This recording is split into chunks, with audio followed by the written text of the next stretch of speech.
This is Dale. So I just dropped Dale, sorry. to build on to what she was just saying. I just dropped in a UN report into the room chat, and it's from the 30th of March, 2022. And it says something really interesting. It says that nearly a quarter of all women are not able to say no to sex where data is available. And that's a United Nations report that talks about the specifics impact of a global crisis of unintended pregnancies. I dropped it into the chat if you'd like to read it. This is Dale. Thanks for letting me speak.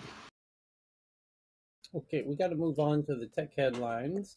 Can I add a tiny quick note? Sure. It's a small light at the end of the tunnel, which is they are talking about, if it does have to go that way, to use federal buildings as an enclave.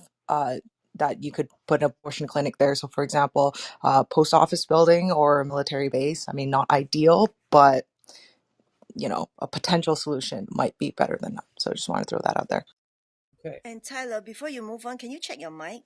It's a bit low today. My mic is low today. Okay, thank you. Let me I was fix going to that. just add one. I know you're transitioning, Tyler, but one other thing, and I know it's been talked about for years, like the Supreme Court nominees, is there's some holes in this argument. There's the big issue that's looming around, but other opportunities that I think complement what you were saying. It doesn't create the panacea for how people feel with this ruling, but if life is so mandatory, every life is precious. Why not make everybody an organ donor versus being optional? Oh, wow. So, so That's if it, what a great point. Well, I mean, just on religious grounds, you have certain religions who feel that the body is sacred, and they'll argue for that reason they shouldn't be organ donors, for example. That's not, it comes down to deferred authority, that it's God's will, that our interpretation. But then you could opt out, right? So Right. it's a design thinking Oh, kind of that the question, default. opting out Okay, versus sure. yeah, By the default, the opt yeah. out default is versus opt opt in. out, and I always have that, whether it's your driver's license or whatever, I always have that, and probably more at an early age, like, do I really want to donate my eyes? Do I really want to donate my heart? But that's because I'm thinking about me. I'm not thinking about the life that it could preserve, or that it could, for a lung transplant or a heart transplant or whatever organ transplant. If they made that mandatory, and religion and politics always gets in the way of what makes sense, to a large degree, that would sort of reinforce the point that we want to promote life, we want to promote, and we're going to do it. But there's all these open little things that I don't think they've thought about to make the point clearer. But of course, yeah, it does come down, can you opt out? Will people follow it? Does it create a black market if we don't? But anyway, just another sort of related point to your earlier point. I know you want to move on. No, we're moving on, but the top two stories are on this theme, actually. So watch this. So I need the air horn just for uh, kind of tradition's sake. So the top story is from Protocol.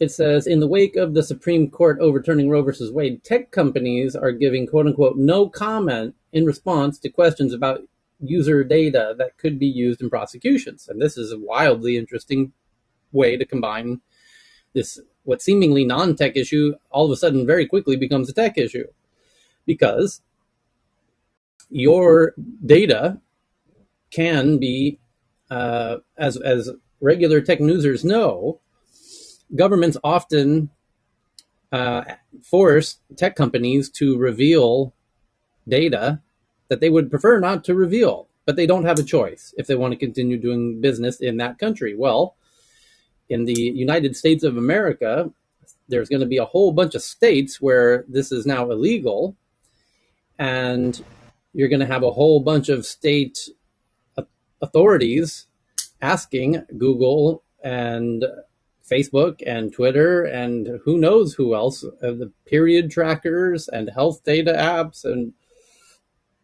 on and on and on. So what happens when Apple's being asked for, data that might be potentially related to pregnancies? What will Apple do? It's a great question. Their only option is to auto delete all searches and interactions related to the topic, so that there is no persistent memory. Right. And so all of the tech companies are saying no comment. Although all the lawyers had an emergency meeting over the weekend to tell everyone in the marketing teams and the PR teams, until we come up with a formalized statement, you must have no comment, because boy, could you get yourself in some deep shit very quickly by saying anything.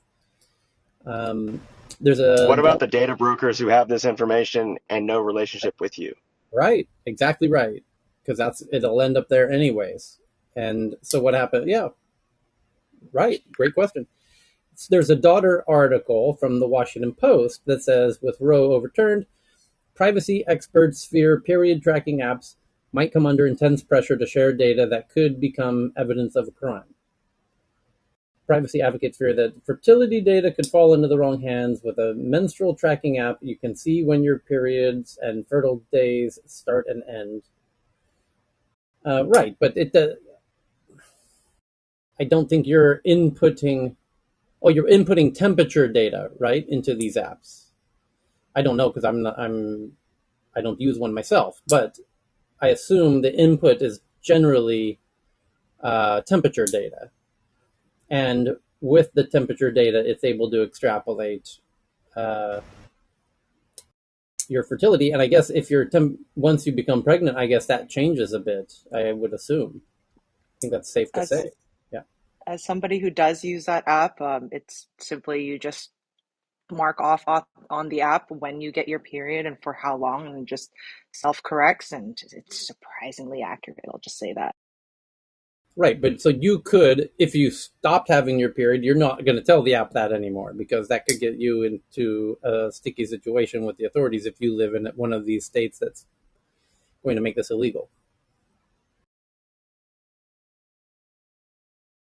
So, Hey Tyler, can I just yeah. bring a By the couple way, of facts from the UK? of course you can. I just wanted to finish with the thought that this period tracking apps might find their usership dropping, completely. This might be the instant death of period tracking apps, by the way, to some degree. I mean, maybe half or something like that. And I'm sure they didn't they woke up one morning to realize that, their company's half the size that it was 24 hours ago. Go ahead, Ben.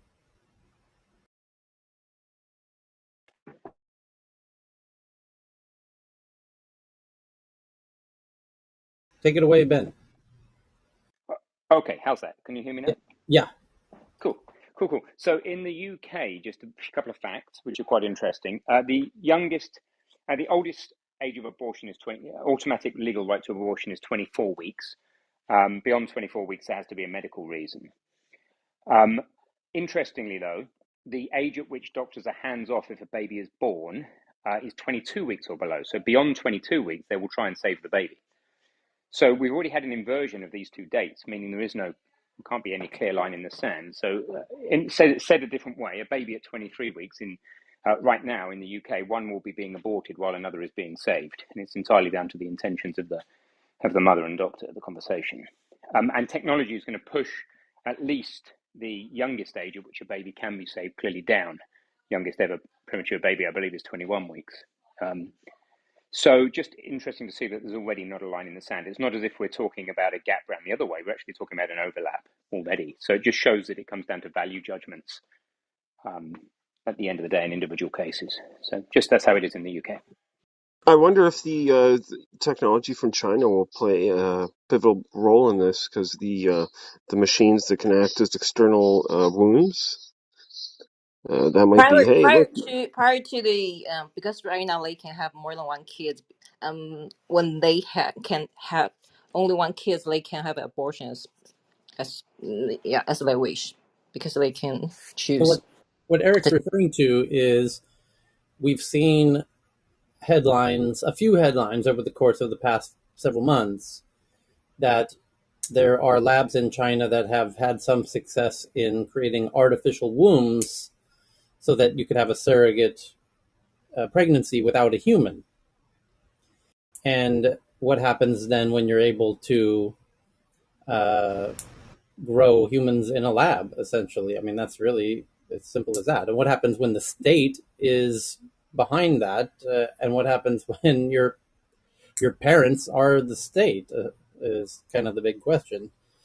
It's a wild. I mean, that I don't. I'm not even aware that any science fiction writer. I'm not even aware that that question, which should have been posed by some science fiction writer at some point, because that's just.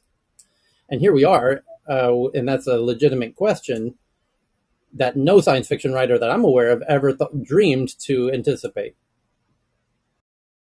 Capitalism for the win.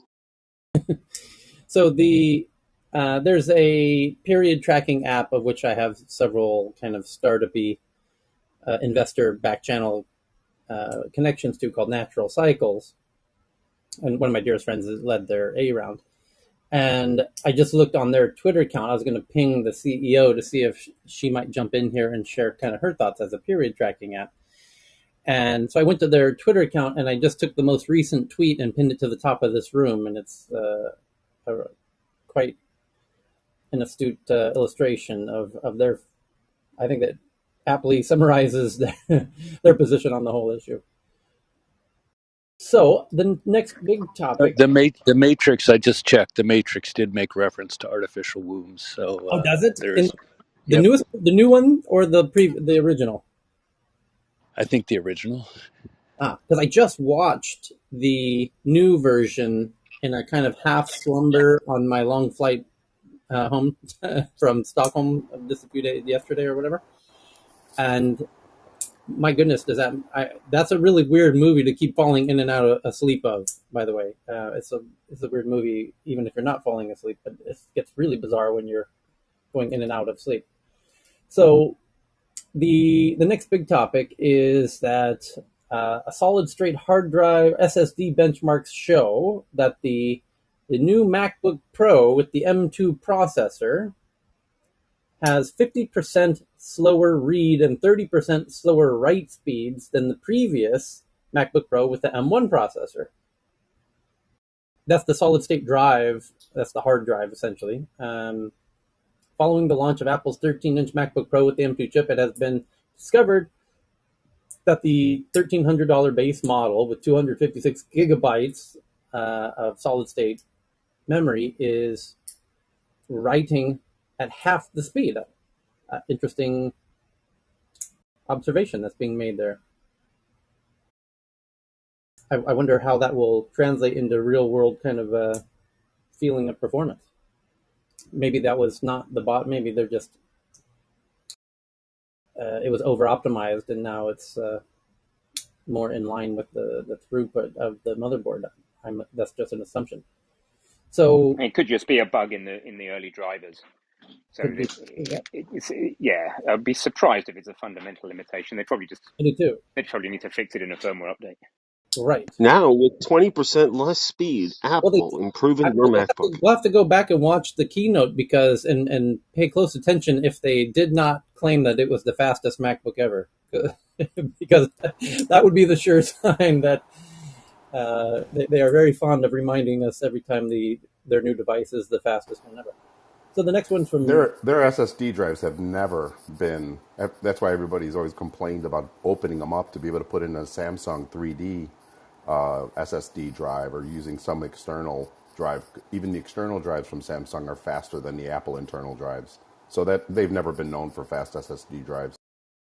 Okay, so Mark Gurman, the resident Apple geek over there at Bloomberg, says he has sources that Apple is planning one of the most ambitious periods of new products in its history, with a deluge coming in fall of 2022, that's this September, and the first half of 2023, including M3 Max. Jesus Christ, they're going fast with these chip updates. We're going up to M3 already?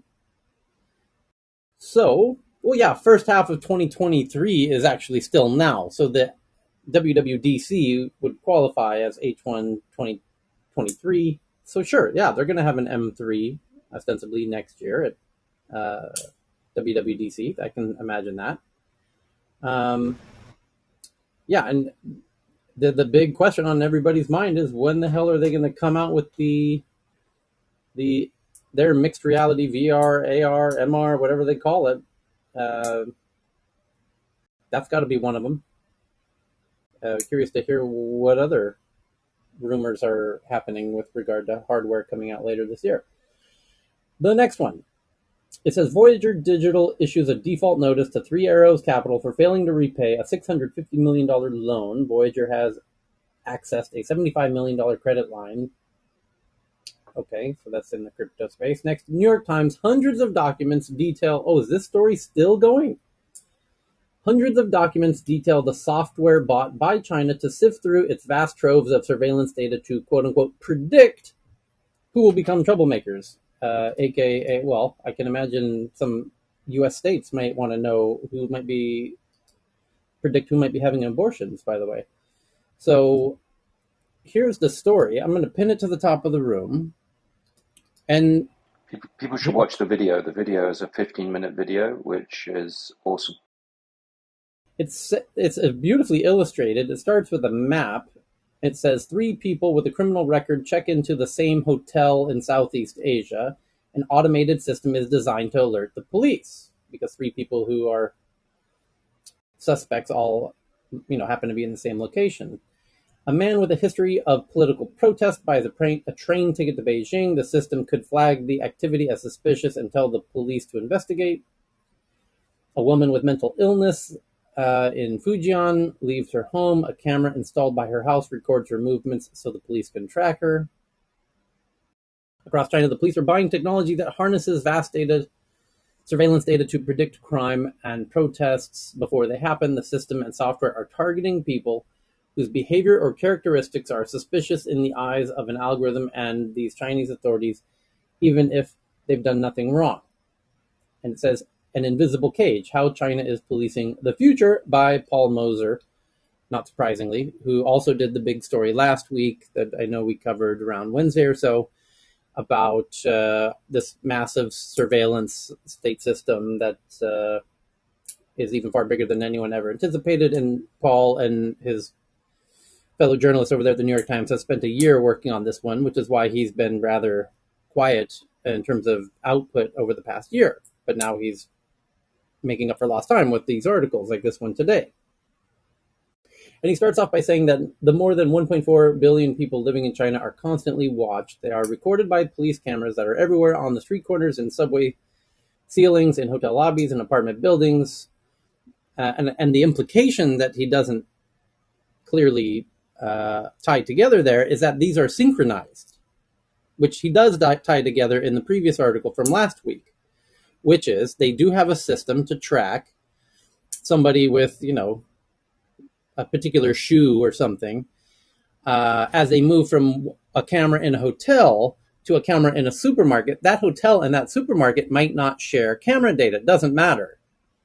That the government system is able to track people based on features from camera to camera. And they said there was 500 million cameras, if I recall correctly. 700 million, I think it was, plus all the cameras that people have that are either state controlled. So it's pretty much like Enemy of the State with Will Smith all over again. Anywho, this article, just reading the first few paragraphs, is basically more of a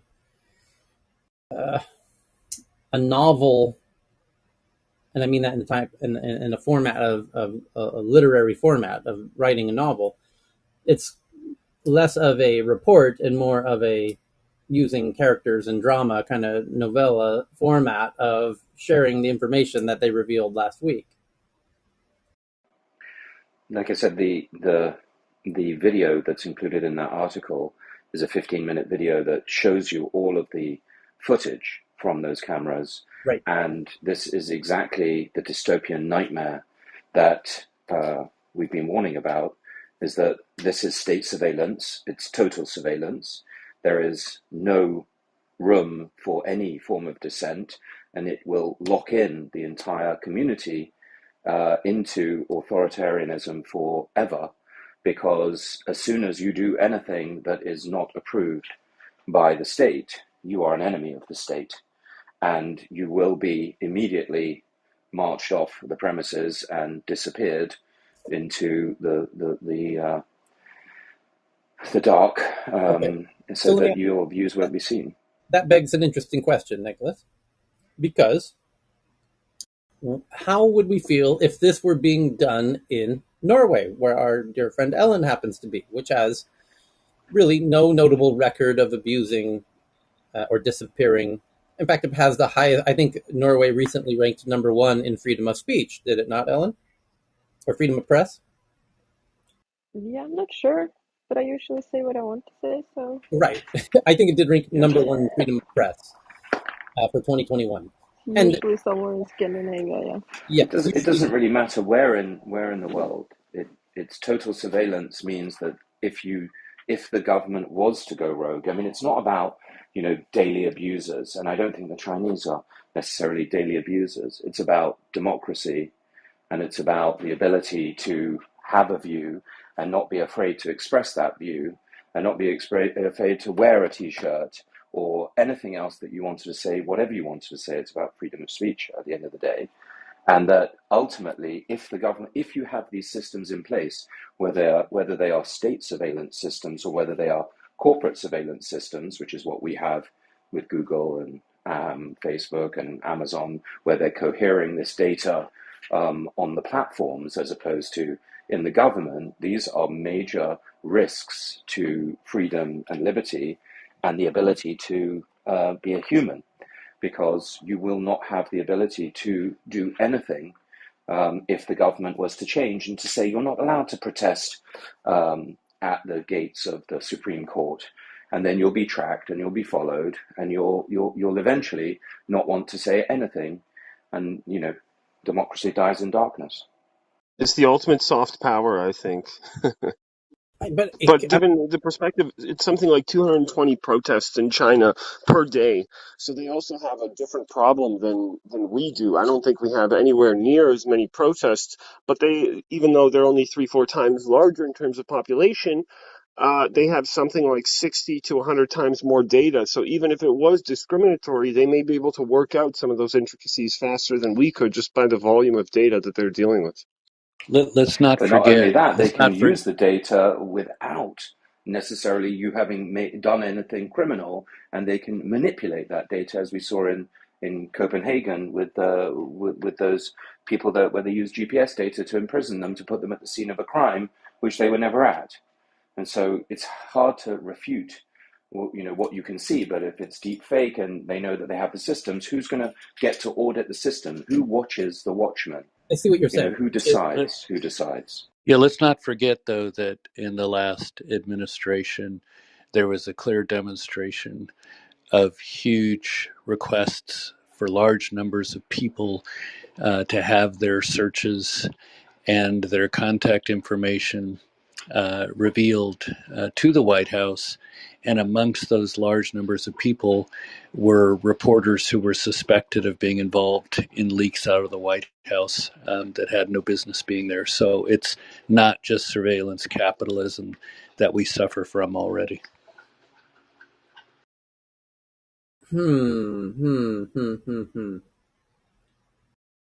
I'm begging the question if it's possible to have. There are benefits to a system like this, right? Even Nicholas would concede that point Yeah, that there are short-term benefits. You right. can avoid criminals, you can do all these things, but the point is that when governments change or when local governments change and you don't agree with them, you have no ability to object. You have no ability uh, to to form up in groups. You have no collective that you will be silenced and shut down. And that's it's not the day to day. Day to day, it could be quite helpful to know, what's what. But ultimately, it will go as all power corrupts. Absolute power corrupts absolutely. It will go to the point that Xi Jinping will never be removed. He will never be. Yeah. Well, on It's that point, just. he just forced his party to swear allegiance to him before their big Congress, where they decide that issue formally.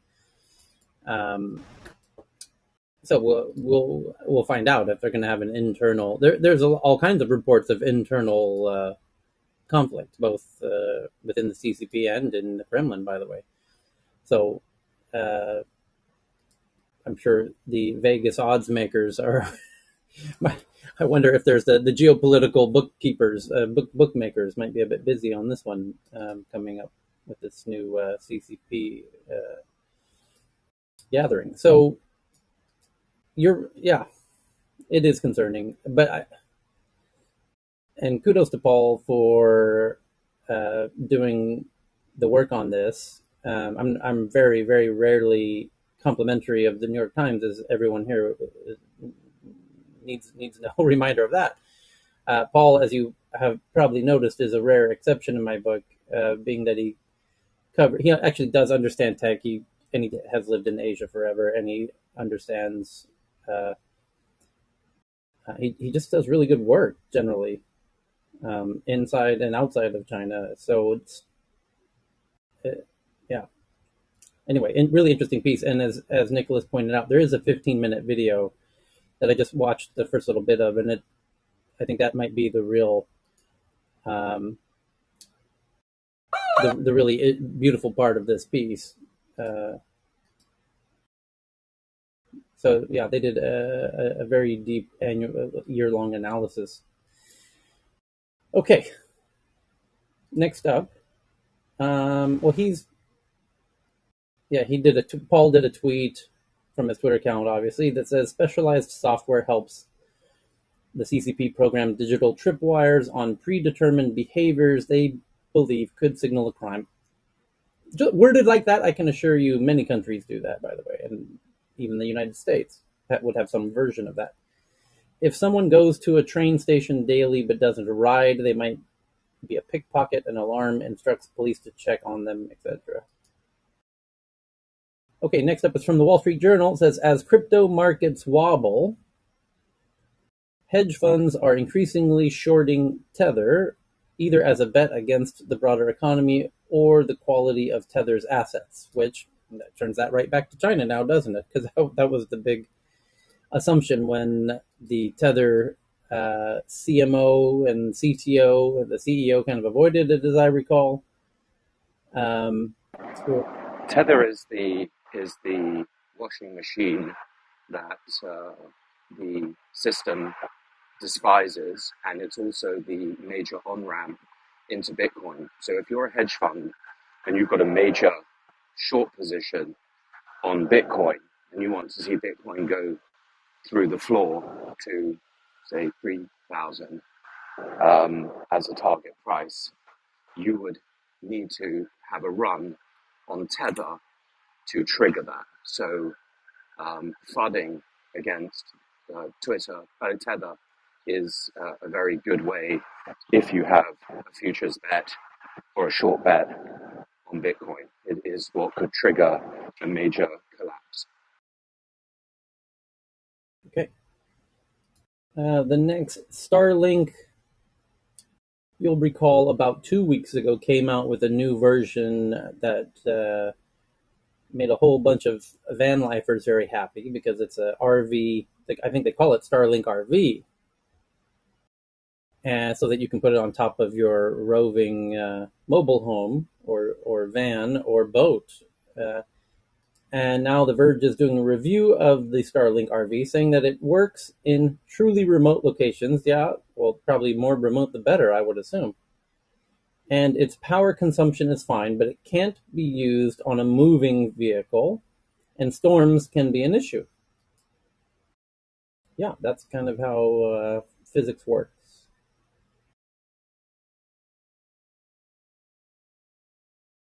Yeah, but I remember Elon being upfront about that months before it was ever released. So yeah, you get That made my wife and I chuckle. Yeah.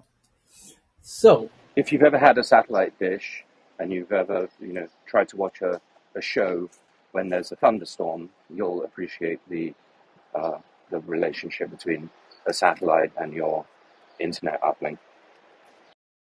Okay, next up, how Apple uses iOS WebKit. That's the brains or the backbone behind Safari, by the way.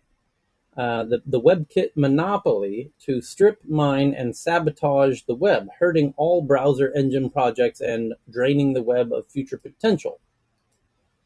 So this sounds like a disgruntled browser maker right here. Just a guess. Or someone who understands how Apple is trying to monopolize your personal data and wants to take on Google and all the other browsers who heretofore have not been threatened by Apple.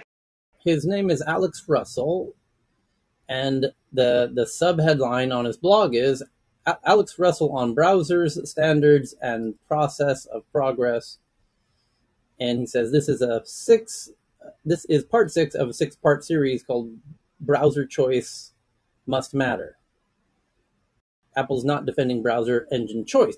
And he says, gentle reader, I made a terrible mistake. Yes, that's right. As a penance for this error, and for being sure, I must deconstruct the ways Apple has undermined browser engine diversity. Contrary to the claim of Apple's partisans, iOS engine restrictions are not preventing a takeover by Chromium. At least that's not the primary effect. Apple uses its power over browsers to strip mine and sabotage the web, hurting all engine projects and draining the web of future potential. As you will see, both the present and future of browser engine choice are squarely within Cupertino's control.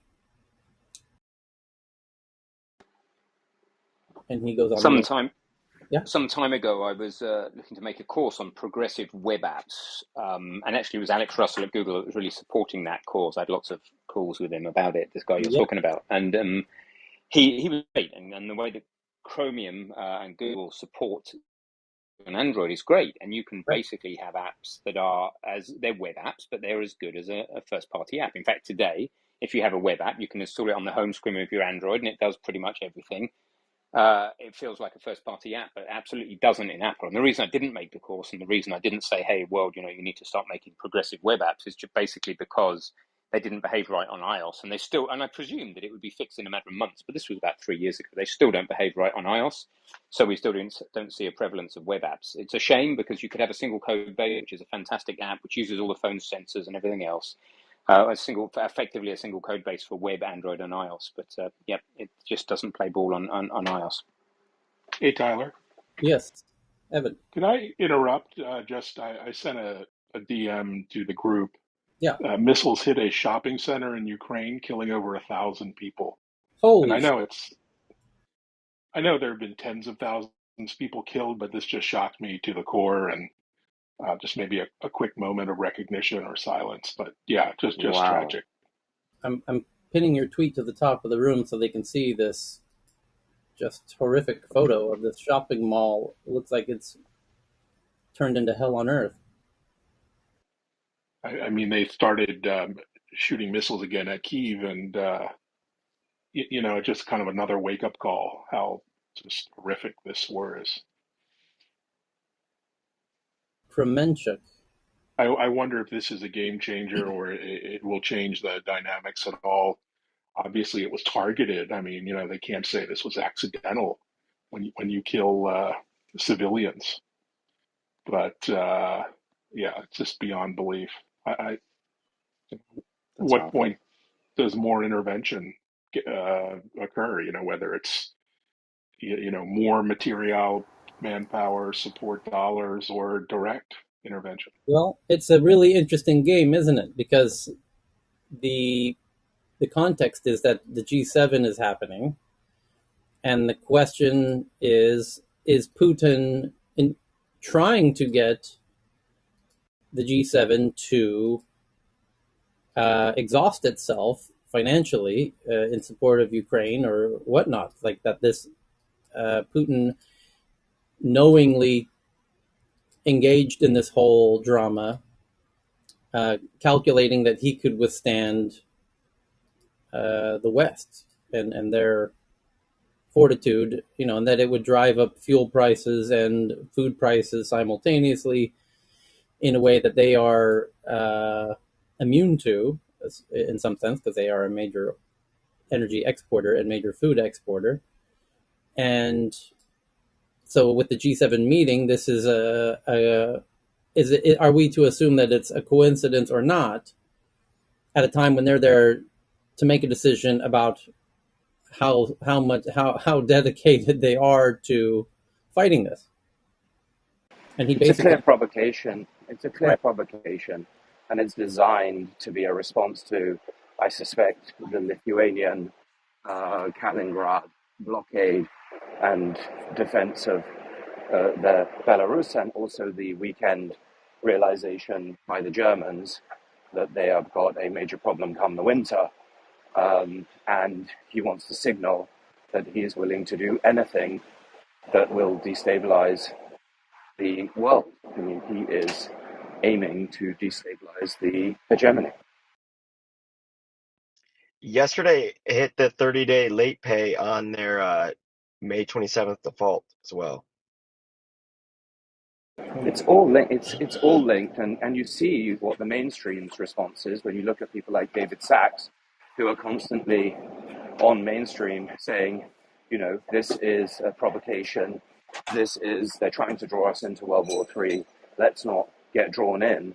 And this is a whole movement of people that want to avoid providing any further assistance and want to let him take Ukraine so that we can have cheap fuel and we can avoid further spiking inflation, etc. This is a definitive action. Yeah, but Nicholas, on the Russian debt default, I mean, don't you think that we made a mistake just not allowing them to pay the debt? Because basically, it would be dollars and euros leaving Russia going west. I mean, having done a lot of debt restructurings, though I've never done a sovereign one, I think it's incredible that we precluded them from paying the debt. I mean, it actually helps Russia not to pay. I mean, they get to store up more money, okay, and eventually they get to, I mean, maybe they can't really use our money that easily because of sanctions now, but eventually they will. So penalize them, let them keep paying the West. I don't understand that this idea that we think that keeping them from paying bonds held by Westerners, hurts them and hurts them and help and somehow helps the West. I think it's bizarre. I don't disagree with you. I didn't make the point about the debt repayment. We talked about this previously one time, but I would say that the issue is, in terms of money flows, that they've been cut off from the SWIFT system. So even if they were able to pay, I would suspect that they wouldn't pay. This is just about using the right information if you're a propagandist in the No, right no, no, way. Nicholas. They were paying was under an exemption that our Treasury Department allowed them, and our Department would not allow them the exemption anymore. That's why they missed the payment now. Okay, so I mean, No, everything understood. since I'm just saying. I understand, Ken. I'm just saying, if it was in the reverse, they would have just, done something differently. That's all I'm saying. Is just that you play the game in front of you. So I'm just saying they're just playing the game in front of them, and we are too, or America is too, I should say. Okay. So somebody just DM'd me. Somebody, Paratosh Kapadia. So thank you, Paratosh. He just sent me two links that we were talking about earlier. One is that Apple's mixed reality headset will reportedly come with an M2 chip. That's from The Verge. So that's likely true. That if so, that's kind of impressive. And then that Facebook, now known as Meta, has reportedly barred all employees from discussing abortion on internal channels. The company cited a heightened risk of creating a hostile work environment. So no discussions about the overturning of Roe versus Wade inside of Facebook. One employee took to LinkedIn to voice their frustration with the situation. Quote, on our internal workplace platform, moderators swiftly removed posts or comments mentioning abortion. Okay. Oh, there's now video footage of the shopping mall on fire, and this all of this footage is less than an hour old. It's like 30 minutes ago this happened. So Russian missiles hit crowded shopping mall. Yeah.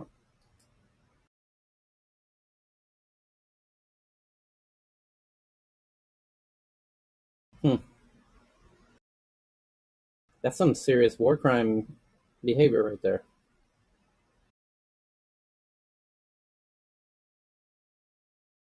Hmm.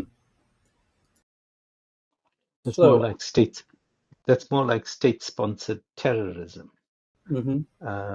Under any other context, that would be state-sponsored terrorism. Why isn't it There's a called war. that way?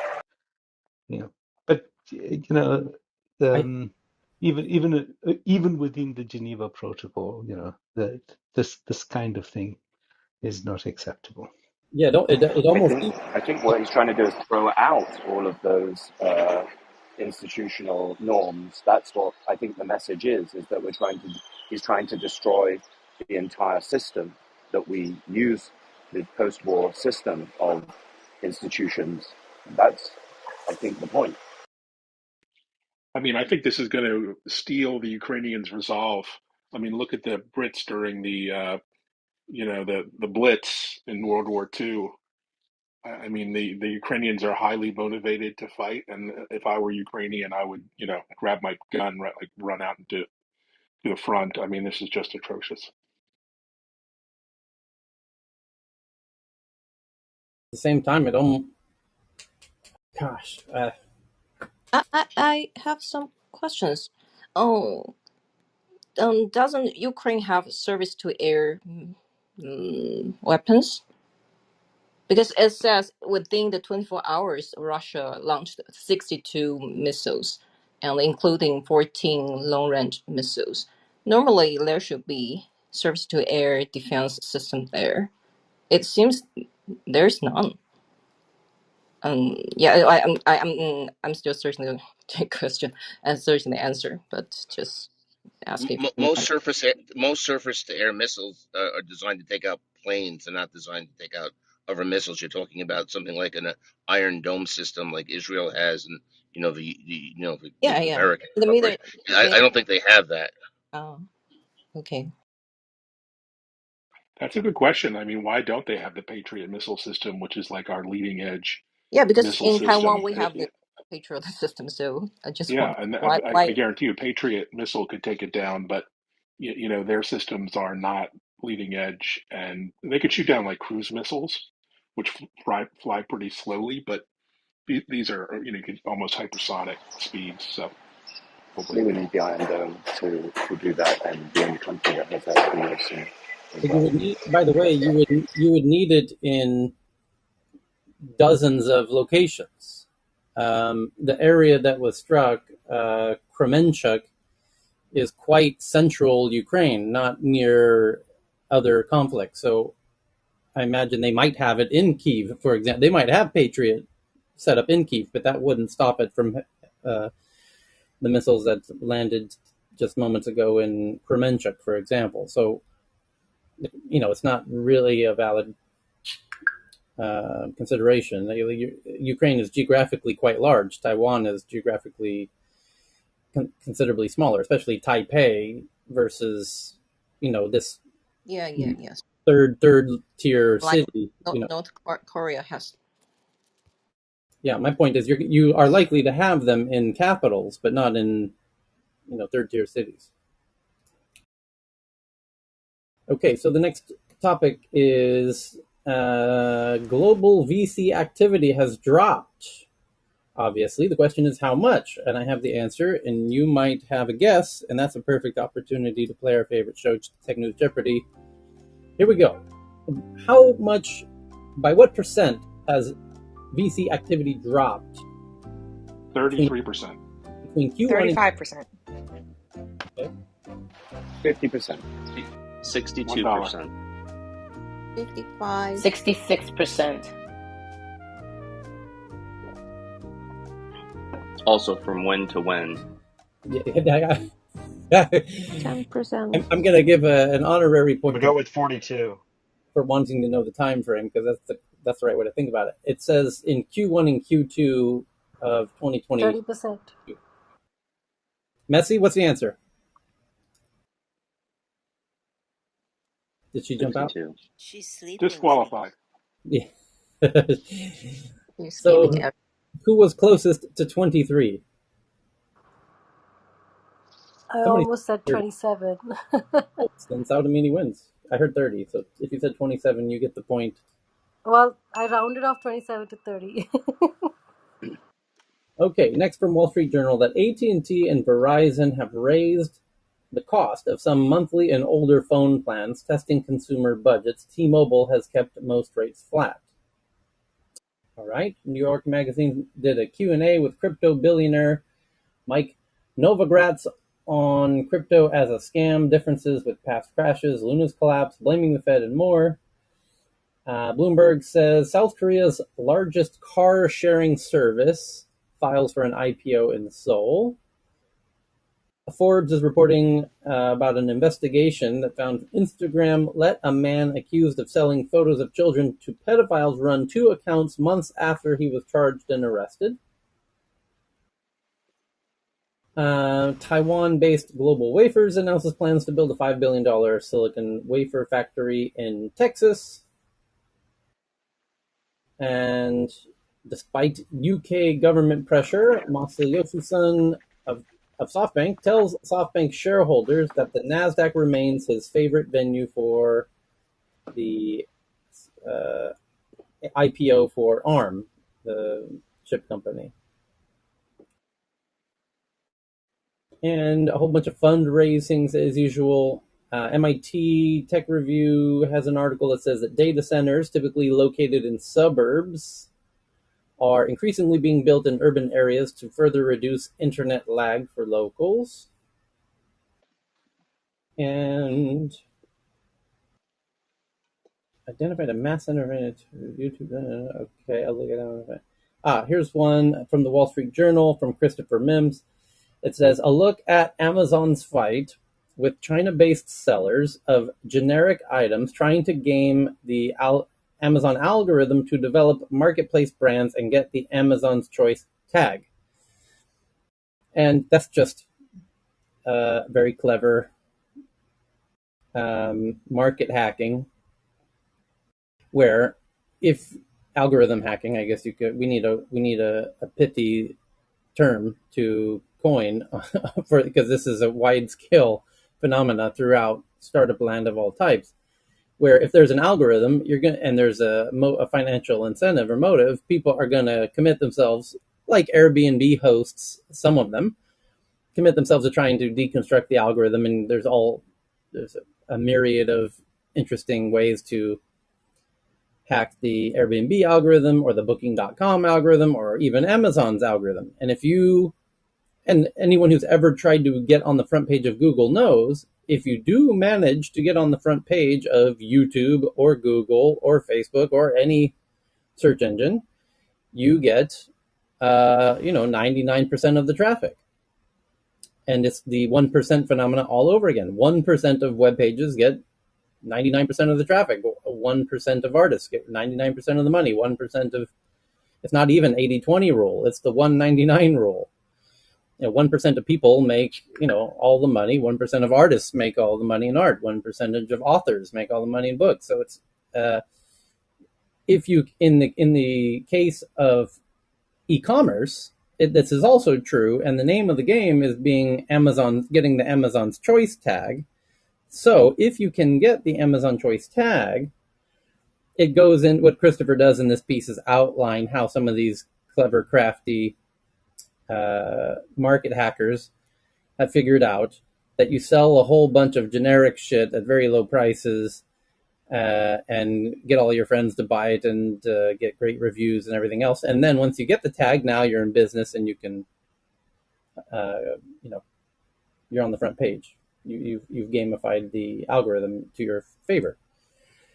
You could do the same, by the way, as an Airbnb host by creating a fake listing that rents out for $5 a night and have your friends book it like crazy and make it kind of hidden to everybody except your friends. And then all of your other listings would benefit by the perceived quality signal that your account is getting, by all of the 5-star reviews that you're getting and all the click-through and photo views. And I mean, there's all kinds of ways to gamify algorithms. So the key is don't get caught, because eventually these platforms will realize that a whole lot of people are trying to gamify their algorithms. By the way, Google figured this out in precisely 2008.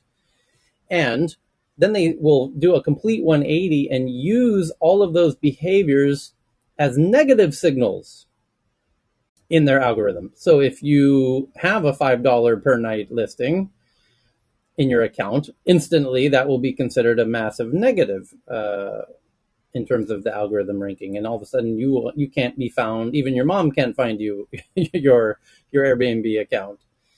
Um, so be very careful of that when the tide changes against you. So now we get to go into the tweets. Although Cheryl, you wanted to cover the one that you just pinned to the top of the room. Oh, it was actually in the list, so I I thought you know. didn't. Yeah. Do you see Well, it? yeah. Well, by the way, that proves my point. This is I literally skipped over this one, and it says an analysis of 10 major DAO governance tokens finds, on average, less than 1% of all holders have 90% of the voting power. Kind of sounds similar to the point I was just making. But the same applies And to DAOs and most crypto projects, which is you have a rather asymmetrical, uh, power structure going on, even though conceptually, philosophically, DAOs are supposed to bring kind of more equality or equity to the participants within the DAO, that everyone ostensibly gets treated more equally, but in reality, they behave more like traditional capitalism than people might be willing to accept. So, the tweets that we go through every day, did anyone have a good tweet? And there's still a whole bunch that people are sending into the DMs. So thank you, Professor Osif. And Robbie sent in one from Bloomberg that Singapore imports clean power for the first time. And Anthony Moose sends in one about a whole bunch of lobbying efforts for cryptocurrency regulations from NBC News. Aram, you had one as well. 1 in 5 U.S. adults who got COVID-19 now have long COVID data fines. John, does that sound congruent with your understanding? 1 in 5 now have long COVID? Yeah, it's incredibly difficult to ascertain because of two things. One, it's estimated that 80% of the current Omicron infections are asymptomatic. So if you don't put those in the denominator and don't count them, it's a dilutive factor of 5 to 1.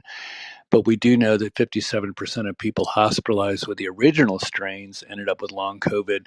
So if you end up in an ICU, you're better than 50-50 odds of having significant long-term consequences. The VA has studies showing that the number one risk for heart disease is a prior history of COVID. Now it's surpassed everything else. The high risk for type 2 diabetes is prior COVID. And each successive episode of COVID you have increases the associated risks of long COVID.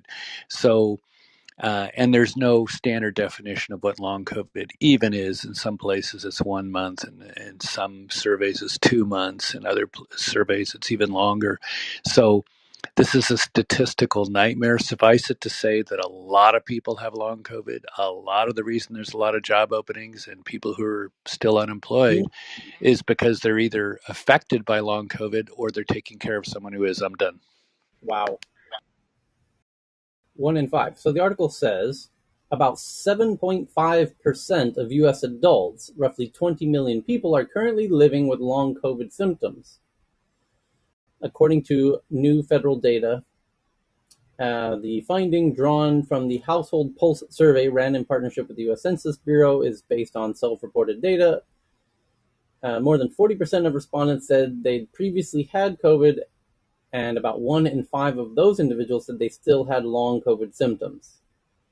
So it's a self-diagnosis, And of course. yeah, I wrote an op-ed in the Hill a couple of months ago, and it's well referenced, including that statistic of tens of millions of Americans having some form of long COVID. Right. To your point, it says there's no single hallmark symptom of long COVID. Many long haulers report extreme fatigue and crashes after physical activity, cognitive dysfunction, neurological issues, chronic pain, and other health problems.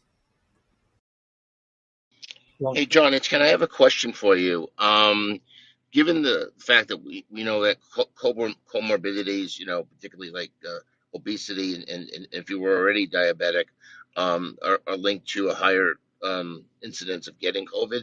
Isn't it really possible that because there's a lot of undiagnosed diabetes and even undiagnosed heart disease, that people didn't even know they have this stuff, and then they got COVID, and then now we're in hospitals getting tested, so it shows up.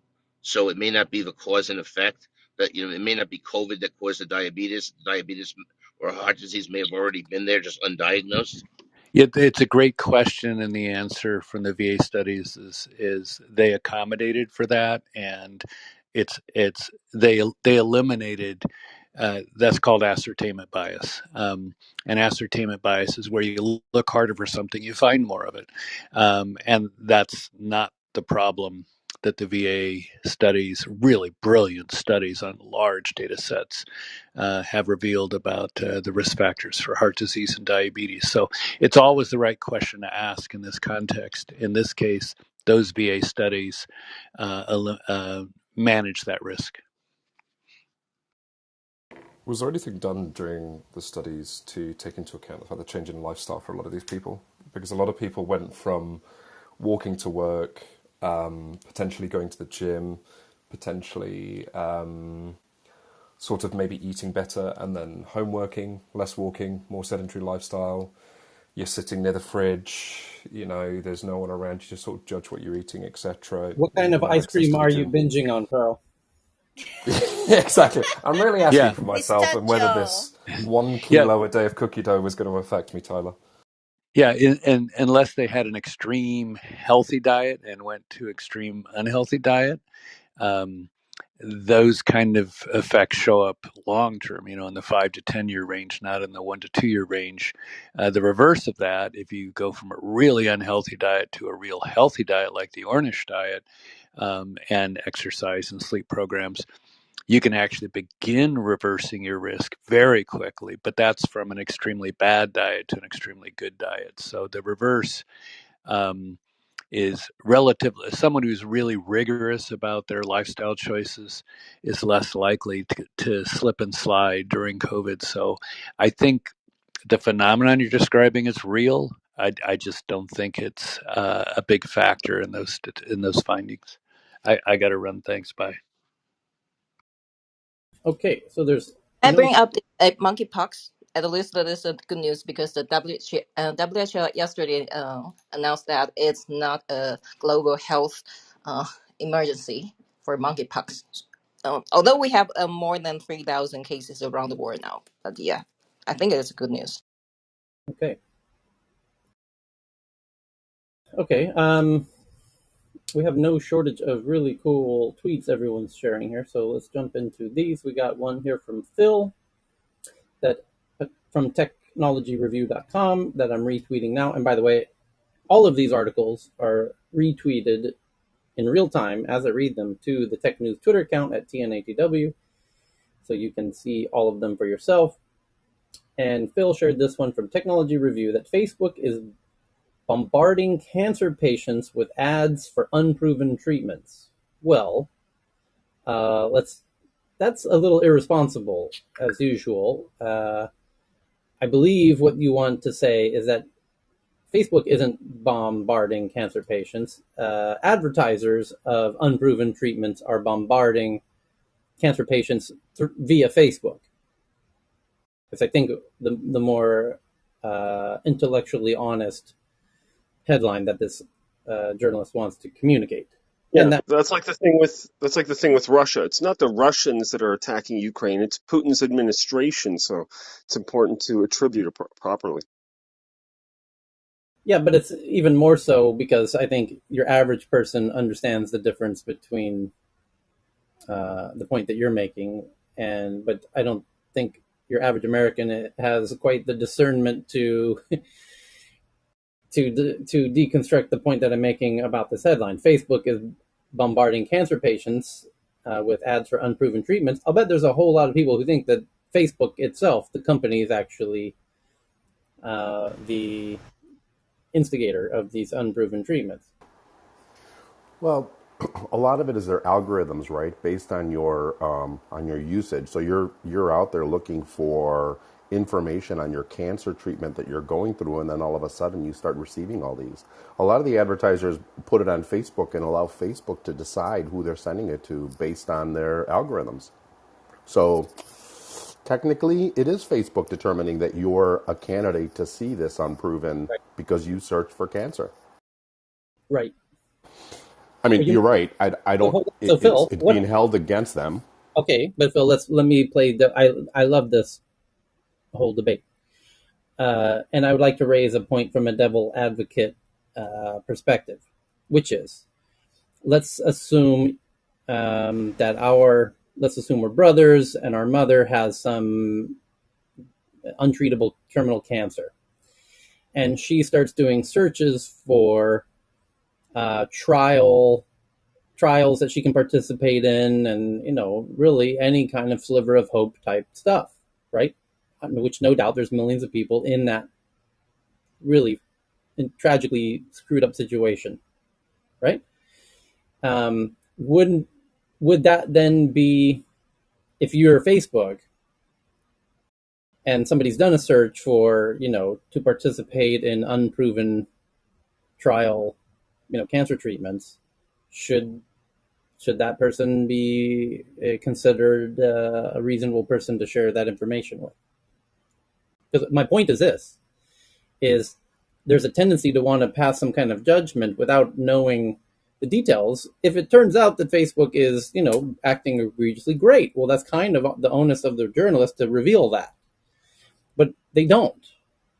They just toss that out there without providing the necessary details as to what exactly is really going on in the background. Yeah, I mean, I agree with you. I think they could hide behind and just say, well, look, it's not us. The algorithm is giving them, serving up what they're looking for and more of it, bringing it to the forefront so they can see it. Otherwise, they wouldn't find it. And just for some perspective, clinicaltrials.gov is where you would want to go if you wanted to find some sort of cutting edge or emerging treatment. In fact, my treatment came from that website, and I only qualified because I had my genetic sequence information that qualified me for that specific therapy. So, yeah, make sure you stay on top of your health, folks. What's interesting, Tyler, back to your point was, when something like this happens, and I remember this is years back, and there was, Facebook wasn't a really big deal. When my dad was diagnosed with esophagus cancer, all of us, me and my siblings, were all going everywhere to try to find information. And what's interesting is that with the algorithm, so like for example, the Facebook algorithm carries over into Instagram. So if you search something on Facebook, all of a sudden a couple days later you start seeing some ads on Instagram that are related. So these searches carry on and follow you Yeah. over time and over the years, and it starts building a narrative about who you are. And that's what's scary. I mean, Facebook can hide behind the whole algorithm, and it's not us, it's the algorithm, and you built it based on your search. But it's building a profile of you that it's hard to get away from. I would say that it depends. When you load up an ad on Facebook or Instagram, you have to decide what categories of individuals you want to target, what sort of demographics you want to target. I mean, my main eyebrow sort of raising question there would be, can you specifically target people undergoing treatment or shown interest in cancer? Because I would say that actually falls under the remit of Facebook, and that potentially shouldn't be a thing. You shouldn't be able to choose that. If it's the case that these companies are simply paying an exorbitant amount of money to target a very large demographic of men in a certain age range and women in a certain age range, well, that's completely different. So I think it depends on how narrowly you can target the ads. Well, and I think the article probably is more towards what Tyler had said earlier, and that is that the answer is for them to vet these ads before they post them out there. And Facebook is saying they're doing that. The algorithm wouldn't be as much of a problem if it was a treatment that was valid. Well, that opens up a very large can of worms, do you not think, Phil? Because it can be really difficult for even people in a specific sector or an industry to pass through research papers or white papers and actually surmise whether it's valid or not. So, I mean, we've got to be careful about. I mean, I personally detest Facebook. I'm not white knighting them, but I think you go down an extremely slippery slope where you say that Facebook not only has to verify whether things are within sort of UN guidelines of human rights, etc., and free speech and racism, but now they actually have to start vetting the relevance and truthfulness of research papers and products and that kind of thing. I mean, if they are getting repeated complaints about a specific collection of ads, and people are saying, "Look, this is dangerous, this is fake, this is targeted and manipulative," and then they're not responding, absolutely 100%. If they're not responding quick enough, then I would say they've failed in their job there. But to introduce some sort of manual process where they validate the truthfulness of each product that comes into their advertising market, I think that would. I don't know how you would do that at all. Well, how many ads do they I run? I don't think it's like billions of advertisers. They maybe run, 100,000 various vendors. So I don't think there's that much data to go through. Come on, like you got to vet the stuff to some point. If it's clearly not, verifiable or whatnot, then yeah. But I think the onus will fall under or on Facebook to have their reviewers be even more impressive than perhaps some of the scientific journals have as editors or reviewers themselves. That they handle millions and millions and millions of ad applications, Yeah. all the way from large corporations all the way down to small local. When I was running local charities, we would use Facebook ads to get events out and drum up interest and that kind of thing, going from targeting only 5,000 users in your regional area all the way up to millions. It is millions of requests they have to pass through. Isn't it By also what true? I agree with criterion you. are I they think it supposed might to, be too hard. by what criterion are they supposed to be vetting these healthcare tools, right?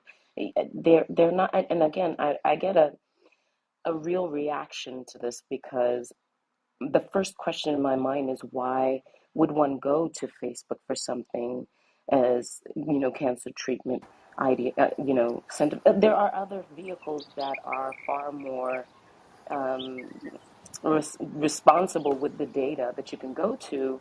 And I do agree with Carl. That's an additional layer you're asking Facebook to do. What do we expect them to do? Get healthcare professionals to weigh in on this stuff before it's, given to the public as an option. That's not their job. I think that each of us have a responsibility to know what we're looking for and know the authenticity of it. That's our job to do the homework. Yeah, and I think with clinical trials especially, this is a special kind of problem because I know in the United States we have a terrible time reaching the right target for a clinical trial. And a lot of clinical trials are held up by the fact that they can't get enough subjects who actually fit the category. So if Facebook has this huge reach and can, find you people, it would be very tempting to use it. In addition, people who are looking for clinical trials are very often on Facebook for other reasons, and their friends are on Facebook. And so there's, it just makes it easier to match people up. And if Facebook were trustworthy, it would be a wonderful resource for speeding up these things. I will tell you, I don't know about you guys, but I'm not a big Facebook user. Wasn't a big Facebook user. I have it just because I have a son.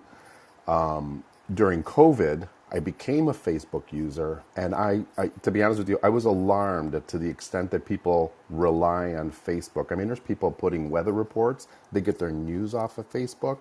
I remember seeing posts on people asking for someone on Facebook in their group to call the cops because X has got their music on. I mean, literally using Facebook for everything. On the So medical side. I think as a society, people are using it more than I think people probably in this room understand. I think going back to the point somebody else made, I agree with the points you guys made. I would like to see an algorithm that could be reset. I think that would, for me, I'd like to go into Facebook and say, yeah, okay, you're showing me stuff that I searched for a friend, years ago. I want to reset it, start all over again. I want to clean the slate. I like Phil's point, but one thing I'd like to add as a building thing for some previous comments is that I spend time in different countries, and what I notice is my Facebook presence when I was active on Facebook, which I'm not now, but my presence, I would get different things presented to me, whether I was in the UK, South Africa, France, wherever I was, it would be a slightly different reach out from Facebook in terms of targeted ads because they knew my location was different. They seemed to offer different products and services based on my location. That was just my experience. This is Dale. Thanks for letting me speak. The Okay, real issue with this is, oh, sorry, Tyler, go on. go ahead. No. Final thought, Carl. I'll be quick. I was just going to say the real issue with this is as with a lot of things with social media, it's that the bar of entry is incredibly low, and the risks, the repercussions if it goes wrong, are also extremely low, and the reward is potentially very high. As in, it's very easy to create a fake company or a fake campaign on Facebook.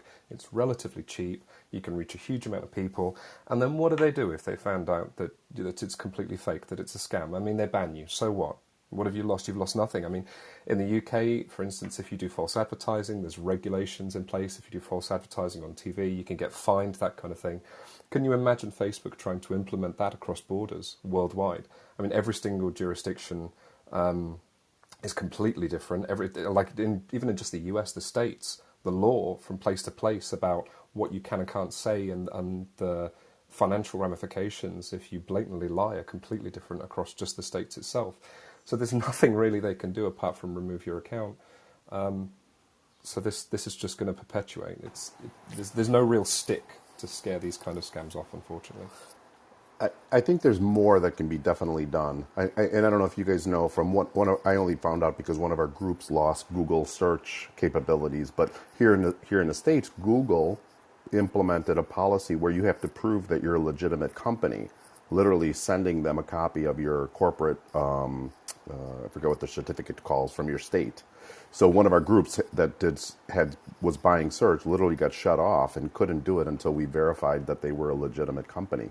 So if they're doing something to that level of detail, it's possible. They just don't want to do it, maybe because of the cost. How much of their revenue is from these kind of ads? Because hey, look, buy some dick pill, and male enhancement, whatever.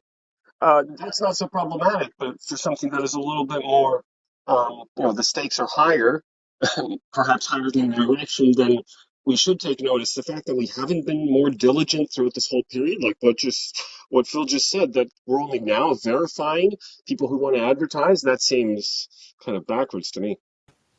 Io, we're here for you, buddy. If you're getting a lot of these ads, we're here to support you. Oh yeah. I think the best way to is to educate people that many of those ads are not legit. But maybe like the cigarette, the box on the box of the cigarette, it's forced to say these warnings, right? Like cigarette cause fatal lung disease. So maybe we can not force, but maybe let like Facebook or Instagram or any of the pages to have some kind of this information and that people to know or dig a little bit they provide the information about this because here in Taiwan in Taiwan's version of Facebook actually there are so many schemes and the sources from China, so just like the previous said it's even impossible to refound because their server or their users are from China. So they send you things from China, but those are garbage, not goods they post on these articles, but they already get your money, and you never have this. You have no method to get your money back, and mostly are just like less than 50 US dollars. So it's a small money. Then people uh, feeling so troubled if I should go continue to try to get those money back or not. And in the end, most of people will just give up. So my point is maybe have more information on this education things. And I'm not sure if this is possible or any other better ideas to let people know more and more about this kind of scams or better way to find the right information. Reminds me of what happened in California recently that, hey, look, everything's kind of locked down, shut down if you go to a store because anything that's stolen under $1,500 doesn't even trigger a reaction or response because the investigation costs more than that to conduct. So I wonder what that threshold is for this case here. All right. So the next tweet that I have, Matt, you found this one about OpenAI's latest AI builds a diamond axe in Minecraft and why it matters. Yeah, I think the takeaway there is just, and it follows the theme of what we're talking about, just data points and algorithms trying to gather data for meaningful insights for training purposes versus kind of what it's been doing commercially for social platform slash engineering, trying to find the truth, which is always sort of the central purpose to this room. So I just thought it was interesting. We're going to see a lot more about OpenAI. We've talked about the Dolly 2 thing, which I thought was super, super cool. And for those on the in the room, Clubhouse or Twitter, that's kind of where you put in your thoughts. I think I put in music or drummer. This was my input to Dolly 2. Drummer, on a beach, blue skies, surfers carrying electric guitars or guitars. And I think Cheryl saw that maybe a couple days ago or a couple weeks ago, and I didn't get a response. So I shot a note to Reed's office to do a generative image of that. And it's just cool. It's just another ingestion of trying to use information, whether it's data points or voice search, to have generative use cases that don't theoretically right now doesn't seem to be going against anybody's private data. And I think that if you think about Reid Hoffman, both either inside or outside of Microsoft, he's been kind of a tech for good leader. So I do pay particular attention to the startups that he's touching because I generally think he's trying to solve some of the problems that we've been discussing on this call today and for almost a year now. Okay. I've had just quickly on that, Tal, I've just had a quick skim through the article that was linked, and the interesting part of it seems that how they actually taught the how OpenAI team actually taught the model, because they didn't actually give it a set of rules. What they did is they just gave it 270,000 hours of Minecraft videos, and then said, "Hey, that thing there, get to that point." So they didn't give it the rules of the game. They didn't give it the rules of the recipes or anything like that. They literally just showed it a complete jumble of all these videos and then said, "Hey, that item there, get to that item." And then, of course, it had to go through the 40, 50,000 different series of actions to gather all the different resources and build it iteratively through the different items until it could get to that item, which was the diamond pickaxe. So I think that's important here. Like, it was kind of reinforcement learning, but it wasn't really guided. It was just a data dump and then said, right, figure it out, get here, which seems quite cool. Yeah, 34 years for perspective, if anyone wanted to know what that was in terms of years. So that's, hey, I've been playing Minecraft for 34 years. Can you imagine? Can you imagine what the kids will say? Back in my day. Yeah. Commodore Back 64. before beta, when we had capes. before before the bot So revolution. true. So true. This has Okay. probably been So, pointed out by other people, but very, very briefly, there are a lot of the stuff that's happening in OpenAI is being done at other research labs. One of the things that OpenAI has a specific advantage of is they can throw more data at than anyone else because they're paying more money than anyone else. But most of the things you see here will be replicated by other groups within about 6 to 8 months, and probably less. So it's kind of just an exciting, more like an early edge preview, and they're paying a very pretty penny for that privilege. They're dumping a shit ton of their models in together as well, aren't they? They're just like bundling all the different avenues of attack all into one massive stack and combining, into this greater and greater comprehensive algorithm. Hmm. It is able to give some very impressive. One of the things they do have is they've got some of the best branding in the open AI stuff. They're explaining the way they go to extreme left efforts to explain what they're creating is fantastic, but it's not OpenAI creates all of this stuff. They are doing some very fundamental work on the final layers of making polishing it, but this is just early preview of stuff that everyone else gets access to just a little bit later, about 6 months delay, sometimes 12. And I think you summed it up pretty well, Chris. And I think one of the things that we need to just carefully monitor is, at what point in time does this initiative and this investment and apparently Tech for Good stay on this vector or go into a conflict of interest. So glad people Yeah, are watching it. I think we crossed that line a long time ago, but that's a separate thing. I'll do a Yeah. fun in-depth discussion on that because one of the things that's very subtle about this is they're actually guiding resource allocation for government departments that also dictate essentially which large language models get funding for the universities, which fund more the AI ethics people, which funds more they're actually shaping the space in real time, and that is not being mentioned as much when they talk about Hmm. how is AI going to develop with the ethics and things. They're using that as a cover to shape it according to market interests, not according to what's good for humanity aspect. It's very, very, very market driven. Well, and I would actually totally agree with that point. And then also say some of if you just look at companies that specialize in this particular service, let's say machine learning, NLP, company out there, Primer, they too are in that same vortex, shall we call it, supplying what they believe is the best machine learning models that are actually actively taking place between Russia and Ukraine right now. The question is, that's coming through the DoD, right? So for the same healthy level of Interesting. skepticism that you just called out, I think we have to monitor where and Tyler talked about the VCs, but also private equity. Like, where's their governance models? Who's driving it? Is their path to quote unquote success or commercialization? Does that have to go through an entity that shapes the larger narrative? That's the thing that I'm always kind of squinting at, trying to figure out. Okay, where do a couple wheels off this car start to fall off? So I'm paying particular attention with the same healthy of levels of skepticism as you.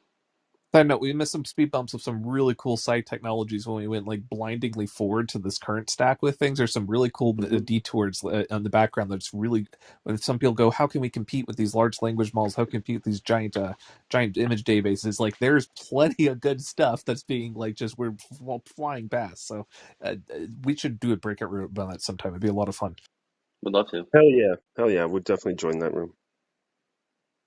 Okay, so Twitter launches Twitter Notes, which is Cheryl just removed it, but it was the top link at the top of the screen. Blogs are back, baby. Yeah, it's a Twitter enables you to write a blog post, basically. It's like Going LiveJournal is finally cool again. Notes will give people the ability to go over 280 characters on Twitter in a single piece of content with the inclusion of photos and videos and GIFs and tweets. So a tweet can now be part of your note. You can put a bunch of tweets together in a note, which can be It's a very meta tweet. yeah. Well, that would enable you to really deconstruct your opponent's arguments. Notes So can be most of yeah. just very briefly, Twitter is not very difficult to reconstruct its core messaging service. It's actually kind of shocking that it hasn't been done more often. The thing is, once they cross this threshold, it actually starts to become something of a technical challenge of those files just got very large and making sure they're sharded properly, the database updates in each region when people are messaging between each other. One of the things a lot of people don't realize about recommendation algorithms, they think that it's only about like, well, who's being politically manipulated? And that's the thing I talk about. The less talked about component is a lot of it on the back end is literally resource allocation. It's actually a lot cheaper on database calls if you have a smaller number of updates to do on every table. So one of the reasons that they actually go with a smaller number of groups going hyper viral and everything is specifically to make it cheaper so they save a few pennies on the server costs. And the cumulative effect of that is very impressive. So when Twitter's doing this, it should be seen not as a feature update for the people. It should also be seen as a database architecture change from how they're doing things on the back end, because this actually raises the competitive bar for competitors that would want to replicate their services. And there are some interesting challenges with sharding when you do this. Well, I think this is going to change Twitter from Twitter is not for thinking, it's for linking. Well, now it's going to be all up in the links and the tweets. And I don't know how that will change how people talk, because I still think like other places are better for discourse. It seems more of a shouting match, but this might bring a level of discourse that was perhaps long overdue. Twitter's at a point where essentially they need to essentially hold on to market share because essentially there's so many different subparts can be replicated. They threw in the Twitter Spaces, they're throwing in notes, they're throwing in other things. It's like they've been very feature sparse for a while, but now it's a part of make sure that you essentially maintain platform position, because your valuation depends on it. Because if your market share numbers go down for even a hint of just a mild blimp of we missed our gross target and actually it shrunk just a little bit, you saw what happened to Netflix. Now imagine someone holding a gun to your head and saying, "Get grow," and if you don't, you saw what happened to Netflix. That's the train they're on right now. To your point, Chris, it might be the fact that one of these has broken the dam. If they are looking at how they're doing their sharding and multi-AZ distribution and whatnot, something like Musk pushing for the edit button and then realizing that they have to do it. I mean, they admitted earlier in the year that they were working on it. Once they open that dam and they actually relook at how they want to distribute their servers and access to them and read-write replicas and blah, blah, blah, blah, blah, there might be a lot of things in the books, like notes, that they wanted to do that they couldn't before. So we may get a flood of all these new features, and we're all sort of looking at each other going, well, what's going on? What is this indicative of? Well, it's indicative of the fact that the API team was actually given fucking time to rebuild stuff and rebuild the database architecture. Changing it out while it's live is not a pleasant experience. It's one thing when you can Nope. just clean sheet these designs and do them from scratch, but doing it without changing the fundamentals of the UI that people are used to, the operations, essentially the uptime, everything else, and making sure that it's all hot swappable.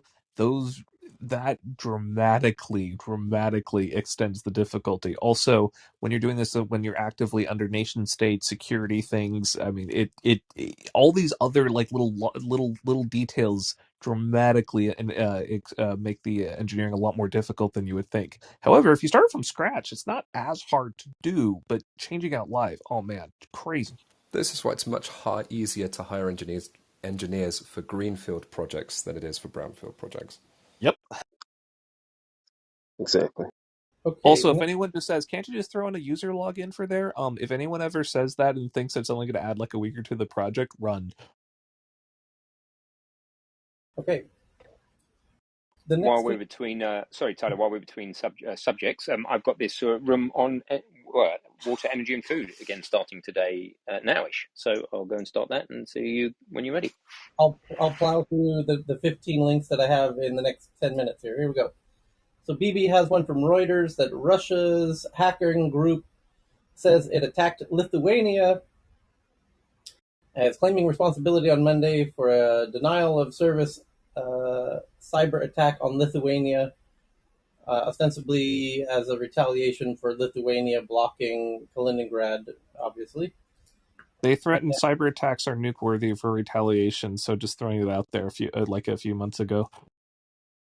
And then BB has another one from The Verge. It says, here's Google's letter saying employees can relocate to states with abortion rights. Google's chief people officer sent an email to all U.S. Googlers saying you can apply for relocation without justification. But I imagine That's that awesome. is that just for the potential mothers or also potential fathers? As long Or as we fight about it, that's what matters. I think this is going to become potentially. This could be like a real. How do I Migration. describe this? When you're looking for a place to work, having these backup plans, as it were, or coverages in your place of work might be something that you start to, you look for dental, you look for healthcare, that kind of thing, looking to see their stance on abortion policies and whether they'll protect you and look after you might actually become a real sort of important piece in you deciding to move to one of these. We were talking about, just quickly, we were talking about Facebook earlier on. There was a bit of news at the beginning, Tyler, which was saying how Facebook has banned all talk of abortion. It's true, it was a little bit one-sided, so it was a very short discussion we had on it. They have also said that they will be financially supporting every person who requires transport to a state to get an abortion. I believe, don't quote me, but I believe it is up to $4,000. They were willing to pay for relocation for yourself and for your spouse and for anybody who needs to take care of you and child care costs and that kind of thing. So although they are banning the discussion in the workplace, they are actually doing very, very similar to Google. And I think a lot of the big companies, I think Amazon has released something similar. They're basically going to be fighting to say, look, we are the most supportive. No, we are the most supportive. And thankfully, hopefully, it's going to be sort of the women and the families that benefit the most from this white knighting. But aren't the companies potentially like liable, or like a lawsuit could be in some of these states? You could file a lawsuit against I your genuinely corporation. think that's coming. I think that's a real. I would not be surprised at all if certain states start levying and lobbying towards these companies and saying, "Look, you're not allowed to do that." I mean, that if they're willing to pay essentially like Stasi police and pay your neighbours for give reward programs out so you can basically tattletale on your neighbours because they've sourced an illegal, air quotes, illegal abortion, then trying to strong arm companies that are supporting these initiatives, that's not out there, right? It's right in It's not line. about governance. It's not about policy. It's about chaos. And CNN has a related news. It says that these companies will provide this kind of coverage, so including Microsoft, Apple, Meta, Yelp, Disney, Uber, Netflix, Bumble, Box.com, Levi. So you have a lot of companies already standing out for this. Uh, I think it's a kind of help. And Nike, Starbucks as well. I think in most cases, a lot of this won't be enforced because it'll be just too difficult. Okay.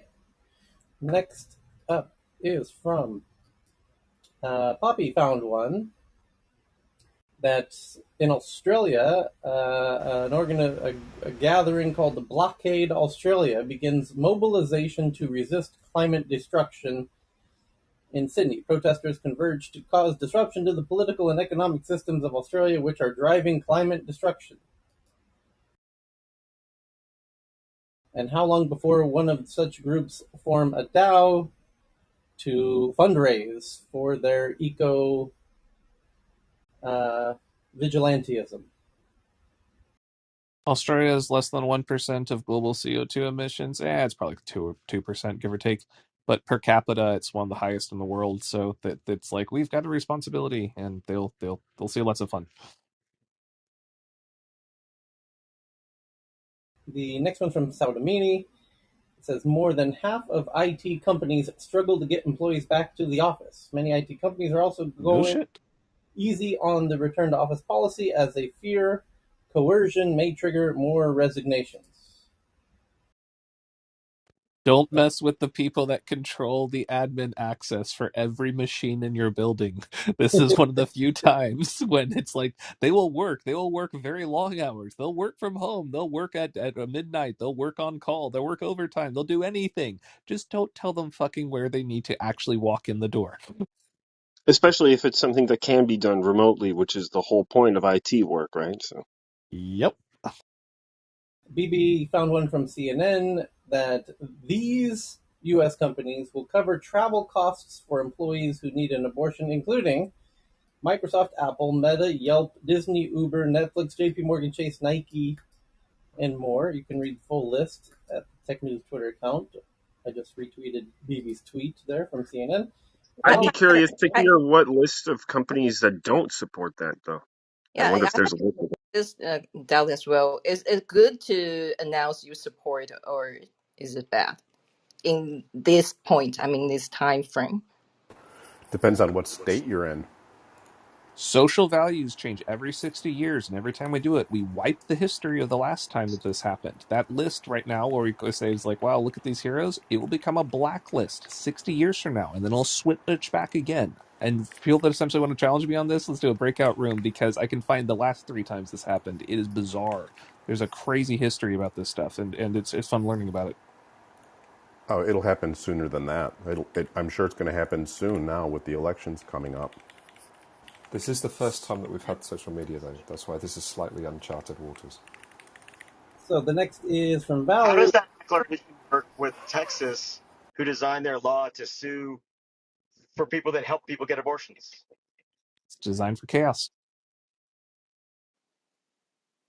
The next one's from Valerie that Italy joins Austria and France in declaring Google Analytics as a transfer of personal information violation privacy protections. Thank God. How long did this take? And it's not going to actually fix it, but it's nice to essentially have an acknowledgement. Great, guys, 20 years ago, you're a little late, but yeah, let's see what they do. Essentially, if they come out to anything that's been the last 12 years.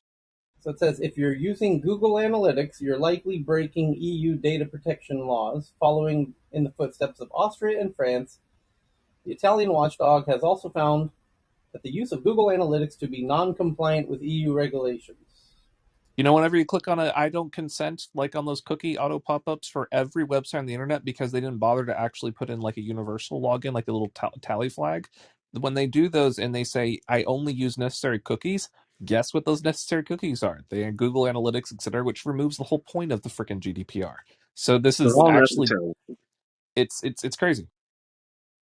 Whenever I hear these kind of news things, this is very relevant and important that this happens, but it always makes me think, like, wait until the EU finds out about things like mouse flow and Or Hotjar and stuff like bitstream that. data, or Yeah, which tracking literally pixels. tracks your mouse and everything you click on and every time you scroll and where you hover, and it records what you're doing on the website, and it's relatively well priced and every website can implement it. Like, wait until they figure out that that stuff exists.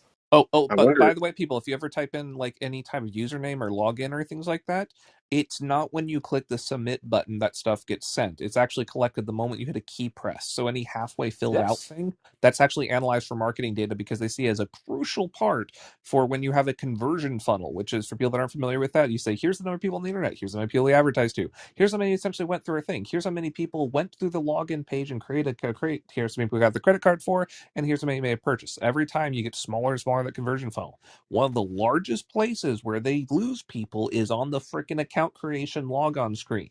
So, like hell, they're not going to watch every single button click on that. Now, one of the reasons why this is a privacy thing is people often, when they're absent-mindedly typing in things, they'll type in other emails, other passwords. They'll type in random things about addresses, and maybe I shouldn't include that on there. Too late, it already went out there.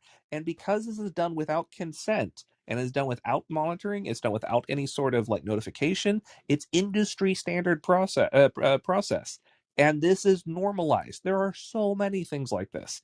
The EU stuff having what was smart about the GDPR was the idea that having ratcheting and the idea that the technical standards could change. The problem is the pace is so slow, and it seems to be very carefully coordinated with whatever big tech lobbying group is actually in place. So any of the times that a ratchet goes up, they already have things to jump to by that time.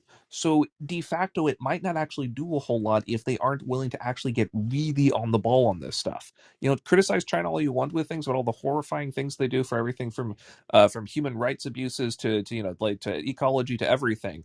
But they do actually have at least some competent administrators that when they see there's a problem, they actually do something about it.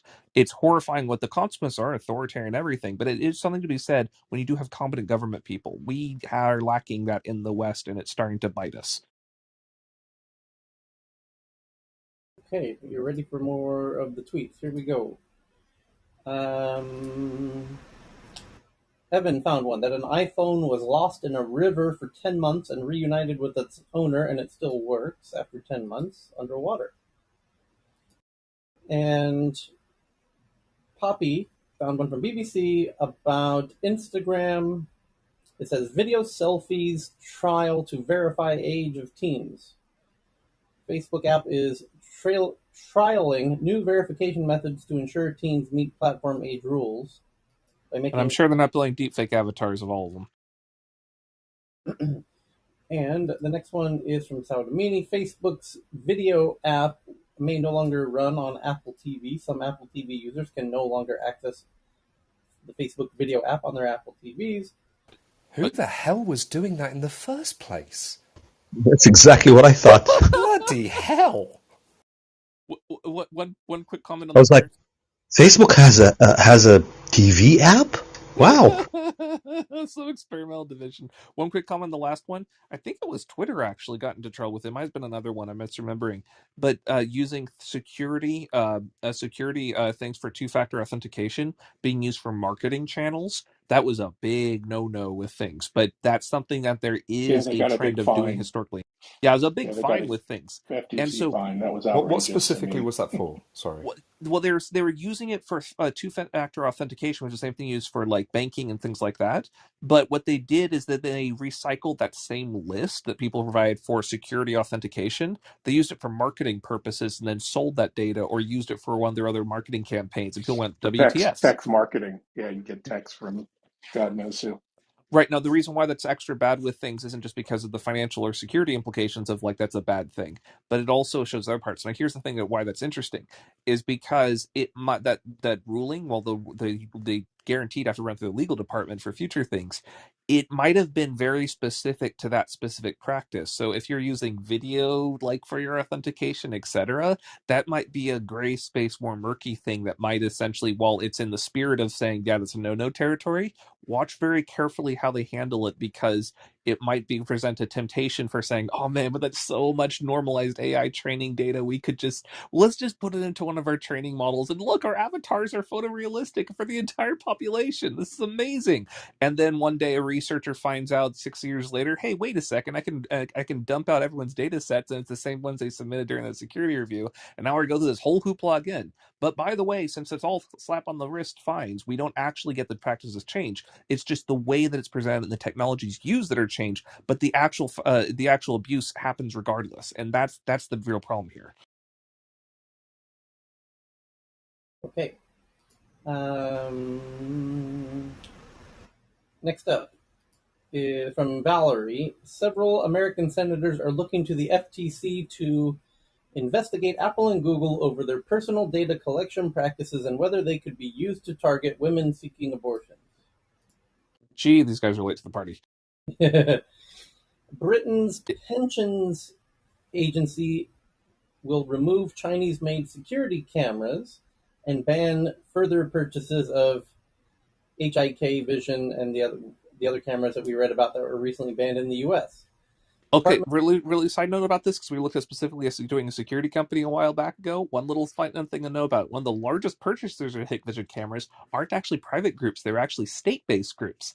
And the reason why this is a thing is because when you have to do a secure government facility, what are you going to use? The lowest bid equipment. For a while, that was China.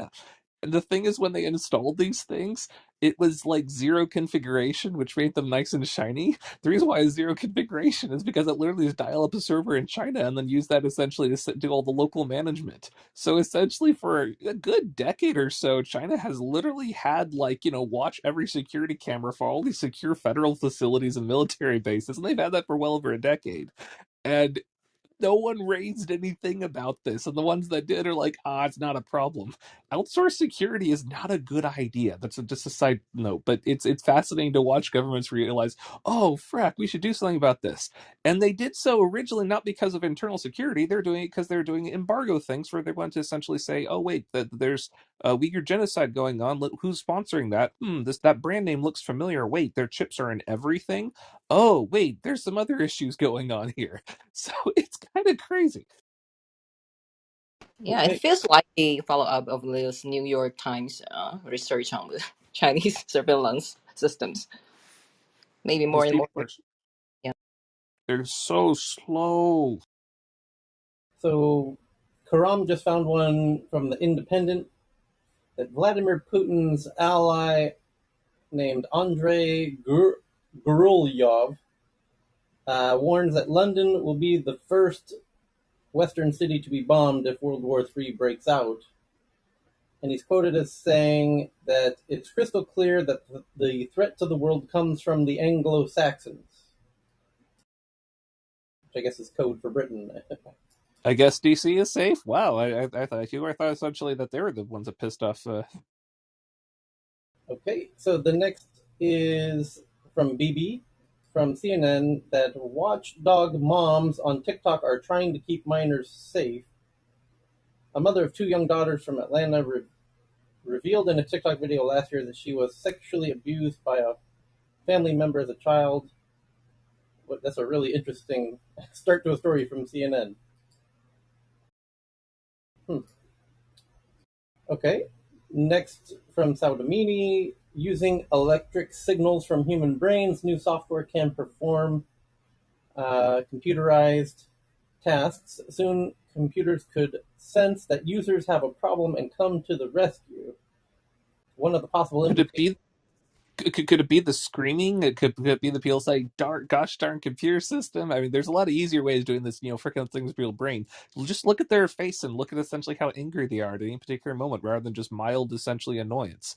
This does not require brain signals to do this. True. Oh my Yes. God! I heard on a talk, an MIT talk on AI.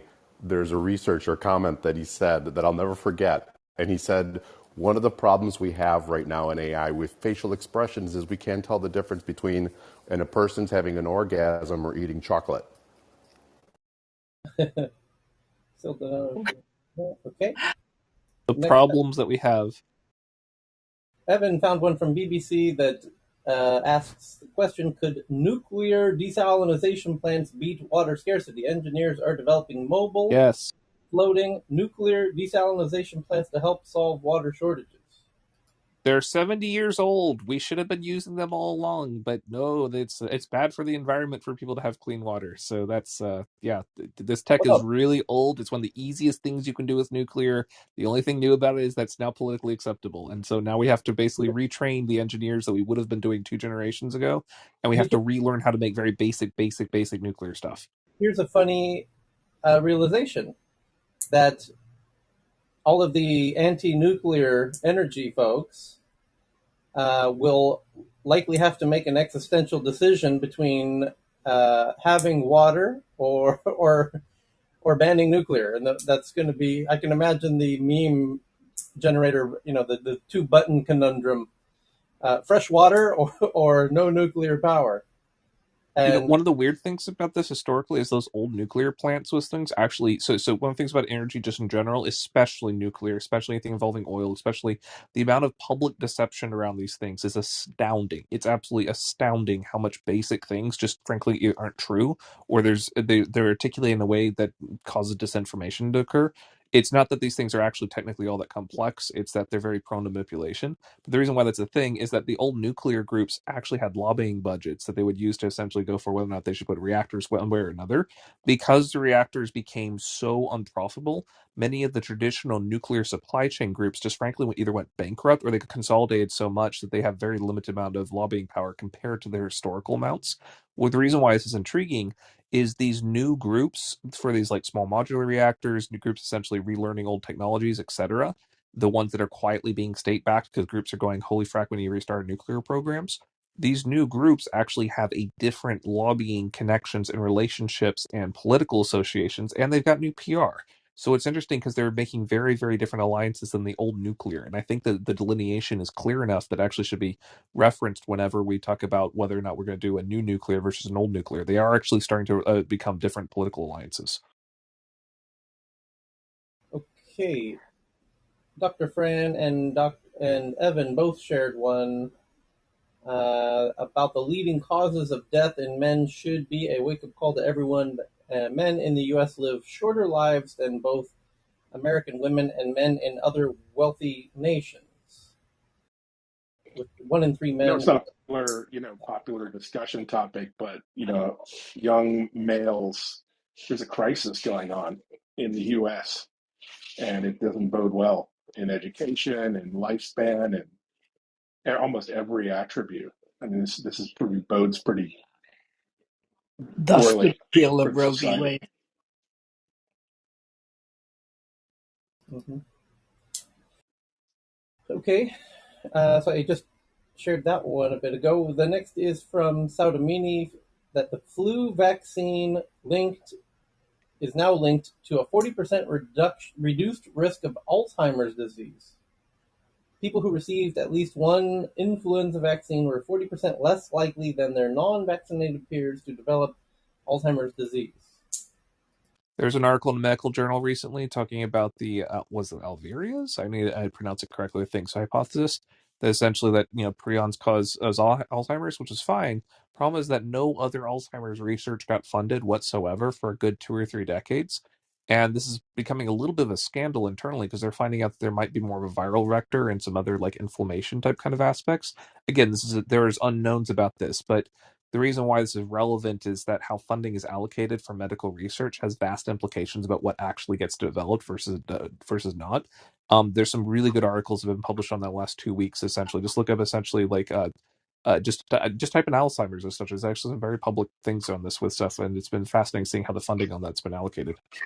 And one of the fascinating um, developments related to that is the whole Biogen Aduhelm shenanigans about backroom deals getting something approved by the FDA over the unanimous objection of the scientific advisory committee because they had spent so much money on the drug.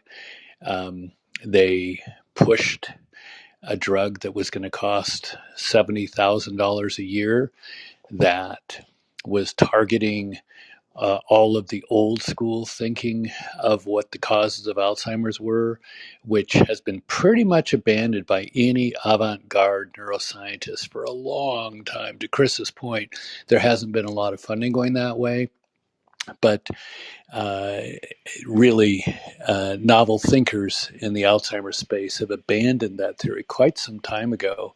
And the leading hypothesis by far now is that it's a genetic susceptibility to a viral infection that catalyzes a inflammatory condition in the brain that generates all of those findings in the brain that are epiphenomenon, not the primary cause of the disease, and that the better approach is anti-inflammatories that cross the blood-brain barrier. The thing that's most scary about this is the earlier article about the prevalence of long COVID and the fact that a lot of the findings in long COVID very much resemble the findings in Alzheimer's disease, and the fact that the brain inflammation progresses long after the acute infection is very worrisome. So uh, influenza, COVID, other similar viruses that are likely to cause an inflammation in the brain are almost certainly going to be incriminated directly in the original insult causing the inflammation that leads to Alzheimer's over many years. COVID essentially started well, lots of things been talked about in depth, and people say, "Oh, no, long COVID is scary." Something to consider when we look at population health is if we're looking at something that becomes endemic and becomes something that's infected everywhere, and you have these symptoms that take a very long time to show up, like say end of life. We may have gotten like a permanent lifespan reduction for human race type kind of thing until we fix out this kind of thing by a few years on the backside, or a decade in other cases. We don't know. And the fact that it can take that long to show up means by the time we do know, it's going to be something that becomes a very large project to fix. And so this is one of the reasons why effective pandemic response protocols being broken as early as they were with stuff is so horrifying. I don't want to like revisit the 2 or 3 years of COVID going back and forth, back and forth, back and forth with essentially very little actually done. But it's something where we don't accurately price this into our risk assessments, and that should be put into this even when we're reopening up the world and such, because it's like, hey, we've got the real estate prices need to be rebuilt because asset bubbles need to be inflated. This is the real reason for essentially releasing lockdowns. It has nothing to do with public health and everything to do with essentially a financial model. That financial model goes significantly against human interest, though it needs to be reevaluated. Because that's how the asset bubble drives medical evaluations, and it's just insane that those things are linked. And Well, and still these that's why a lot of nutritionists are urging a plant-based diet, and a lot of the people who are working in the realm of longevity are also advocating a plant-based diet because it's much lower inflammation potential than the standard American diet. And until we really find out, which of course, as everyone has been saying, we don't know. You have to err on the side of preventing inflammation, however and wherever you can, even if it's just eating blueberries.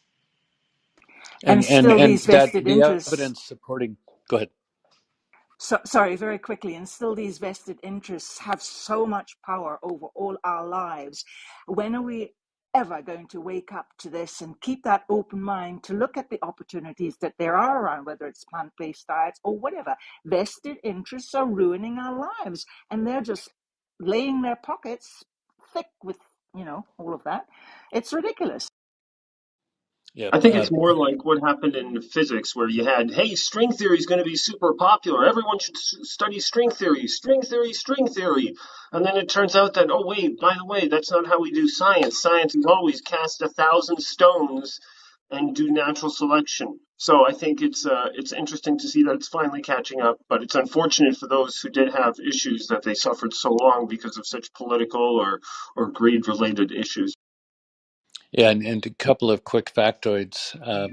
One study compared pure red counties and compared them with pure blue counties. So the state level, you get too much homogenization. But if you look at sort of extreme red and extreme blue counties, the red counties had 3 times the death rate from COVID as the blue counties. So a lot of the red signaling on COVID is just another flu has cost an excess mortality of 500,000 people from red counties versus blue counties, or from red policy versus blue policy.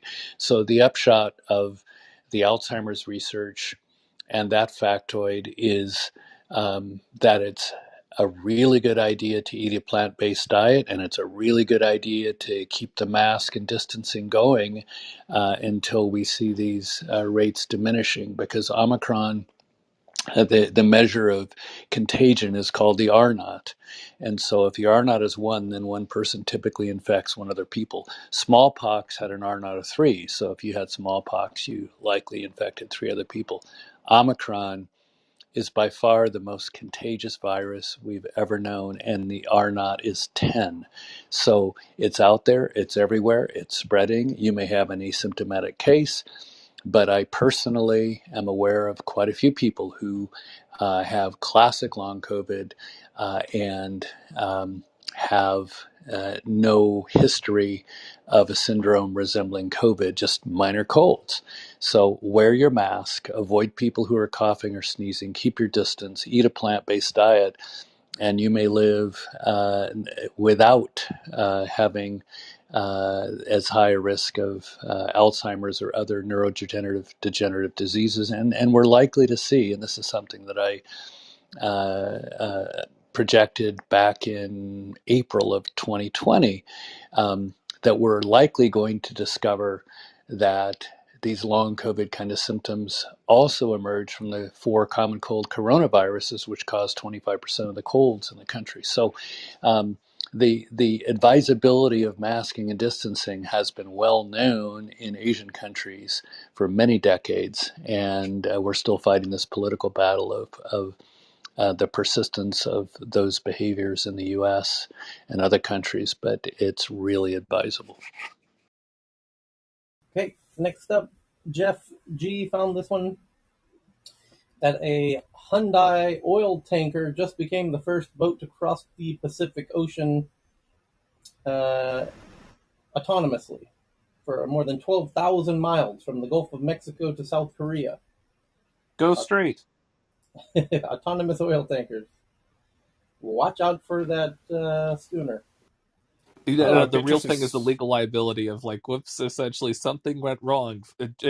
Foolish scientists engineers try to automate something that should not be automated. Unions and things, environmental spill damage goes through. Yeah, it's that's the actual headline there. Insurance companies are willing to insure a ship that has no people on board.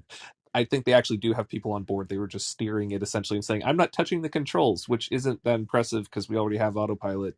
But yeah, Yeah, the real exactly. headline here is the insurance things that they're willing to green like this. That's what I was thinking, Chris. Like, how is this different? In what ways is this different from the normal sort of autopilot and auto guidance? And then also, what's the benefit? Like, really, these systems are so comprehensive that you can steer them with just like 1 or 2 people on the brig. I mean, you're telling me that the amount of money that you can make from a shipping container is so low that not having those 2 or 3 or 4 members of staff in the Hostages. I think on the it's the bridge, like, hostages. That's ridiculous. Essentially, there's only one place in the yeah. world where there's actual pirate risk with things, and it's because they ran out of fish. I mean, it's like if people just threw literally about like $100 million worth of like food, it would have been no pirates things. Exactly. That's So what's the yeah. benefit here? Why do this? It's just so weird to me. There's a great video if everyone wants to look at this. Look up Rolls Royce. Was it like ship of the future? I think that was what they called it. And it's like 16 minutes long and is one of the most Hollywood VFX Iron Man Avengers level of like things, but except they didn't hire actual actors. They had people overact that were just in their thing. It's got holograms everywhere, but it was crazy because what they showed is this set of concepts of how you would automate all of these ships and have them, having maintenance protocols and everything. And actually, that one's actually a little more interesting rather than having the piloting of the ships, the maintenance and being able to actually not have to manually go and check every single component inside these things just to keep those ginormous, engines the size of skyscrapers going. But then it's worth considering. It's like, why is that even a thing? We're talking about going electric for so many other systems. I mean, one of the things that happened for the electric vehicles, they're going, how are our business models going to be affected because these things don't have these repair bills that we're used to selling all these other repair placement parts and training all these technicians and having all these auto repair shops. All that's going away with electric because they require such a fraction they basically last forever. What happens when giant ships have the same sort of just a long line of motors on a single shaft? The electric motors, they take up less than like a couple meters tall, or less, compared to these ginormous skyscraper, internal combustion engines that are essentially burning bunker fuel and polluting everything and taking up 1.5% of global CO2 emissions. When that thing gets electrified, or whatever system they go with, ammonia or whatever else, it's not going to have the same maintenance bill, which means why do we have a crew? I mean, you've already got the pilot parts, the maintenance parts there. I mean, maybe there's legal compliance. In the future, you may just have humans, and they're not actually there to do anything. They're just there to essentially make the insurance place people happy. So they sit in a chair all day, and it's the single person in the giant automated container ship.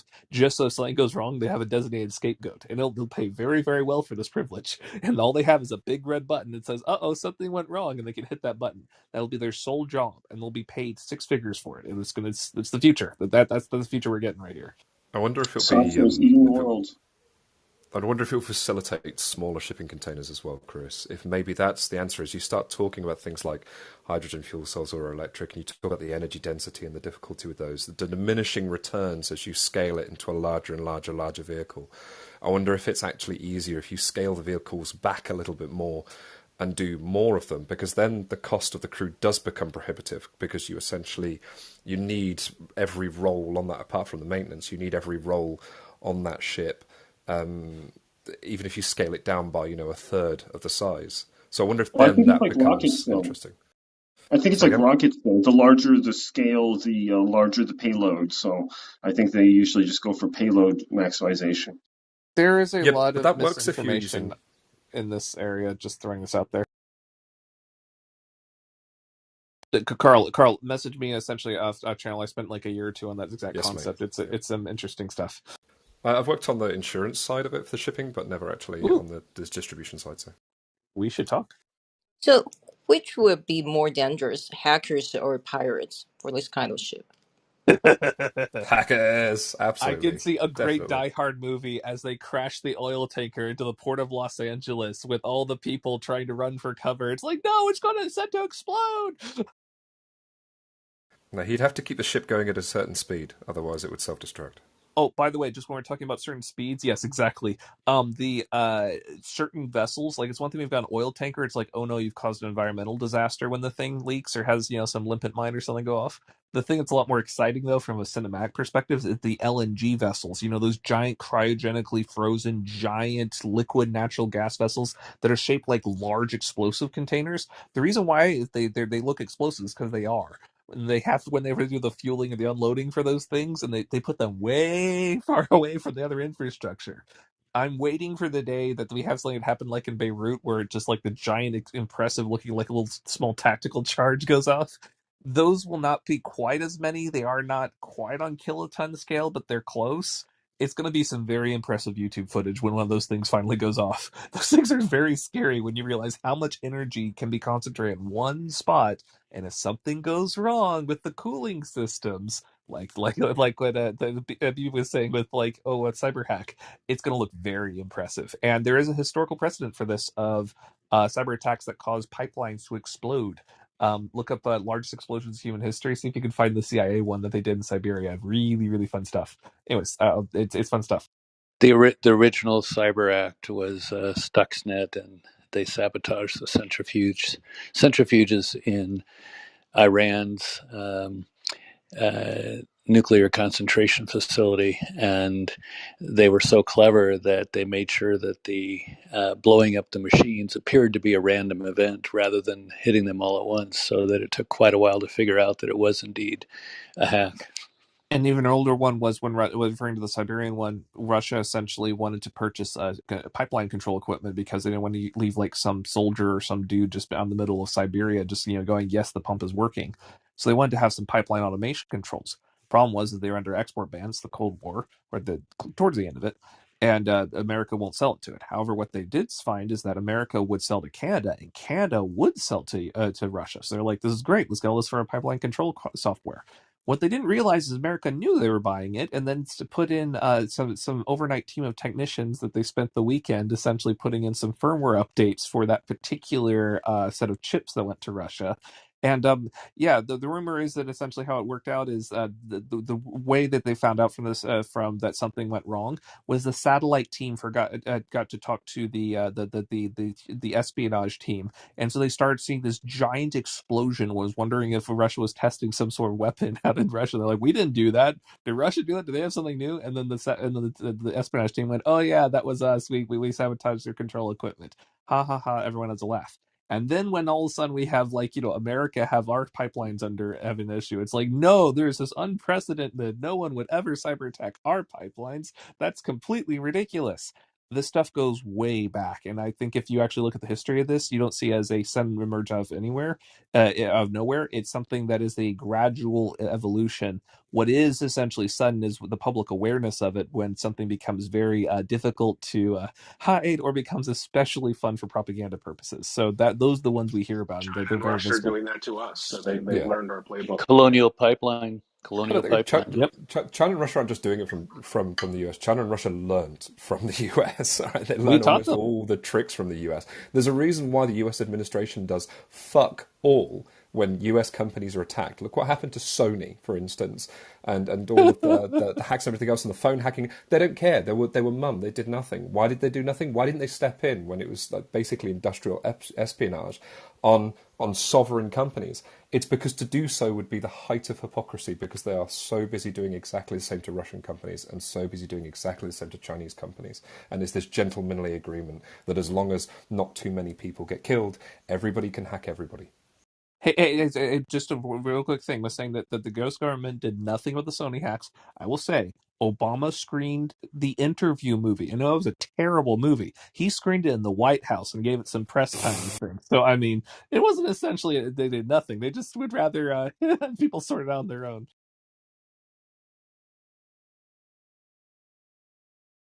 Chris's mic just dropped.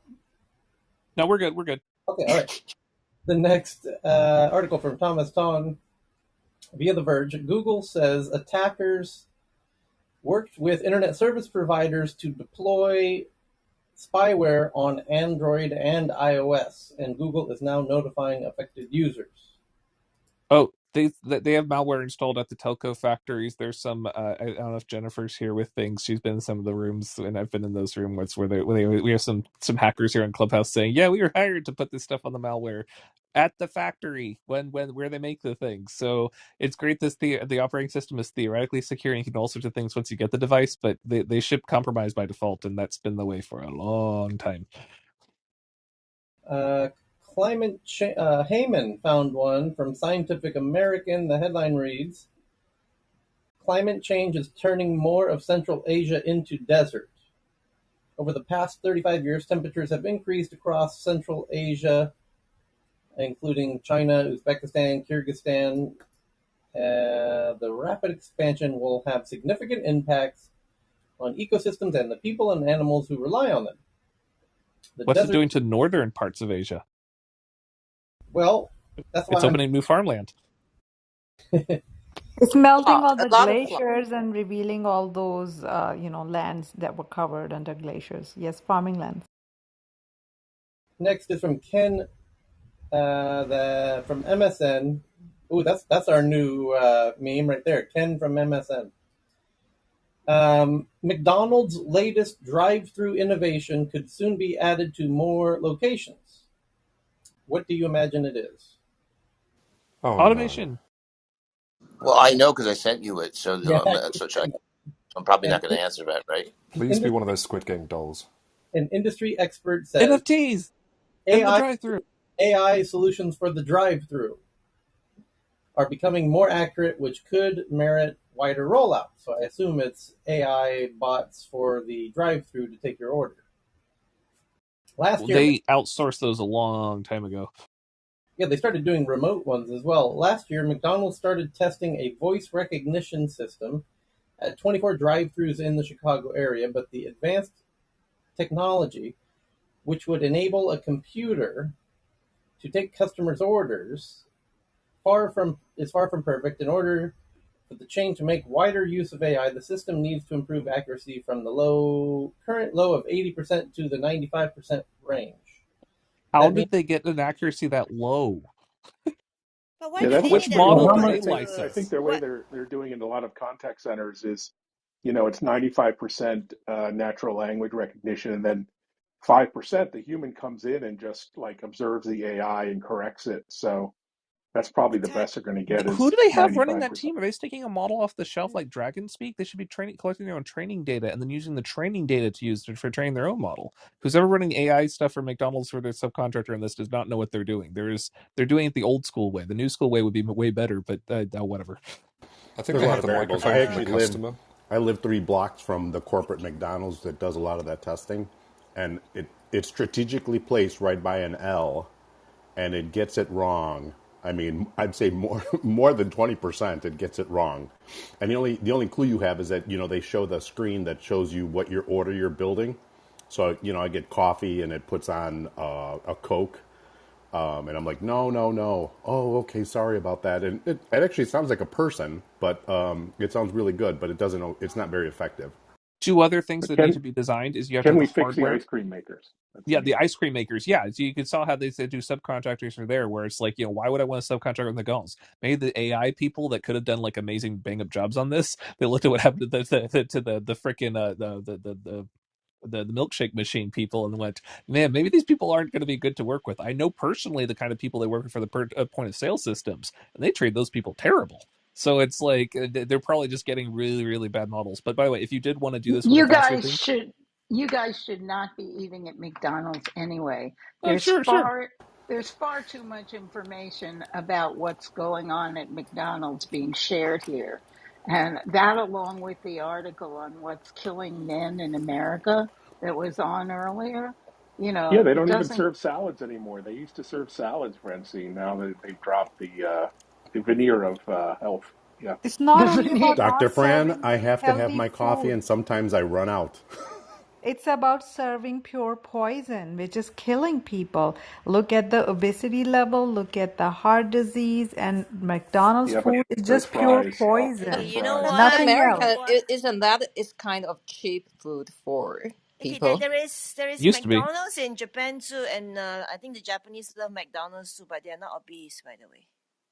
They serve different food. The items are Yeah, very they're different worldwide. American food is different than Japan, Cheryl. McDonald's is not yeah, yeah, universal. Like yeah, when you go to essentially McDonald's China, they'll have chicken Exactly. on. McDonald in yeah. Dubai was totally different. The meat was real meat. The food was Except totally Russia. It's now different. called like Putenberger or something. Uncle Vanya.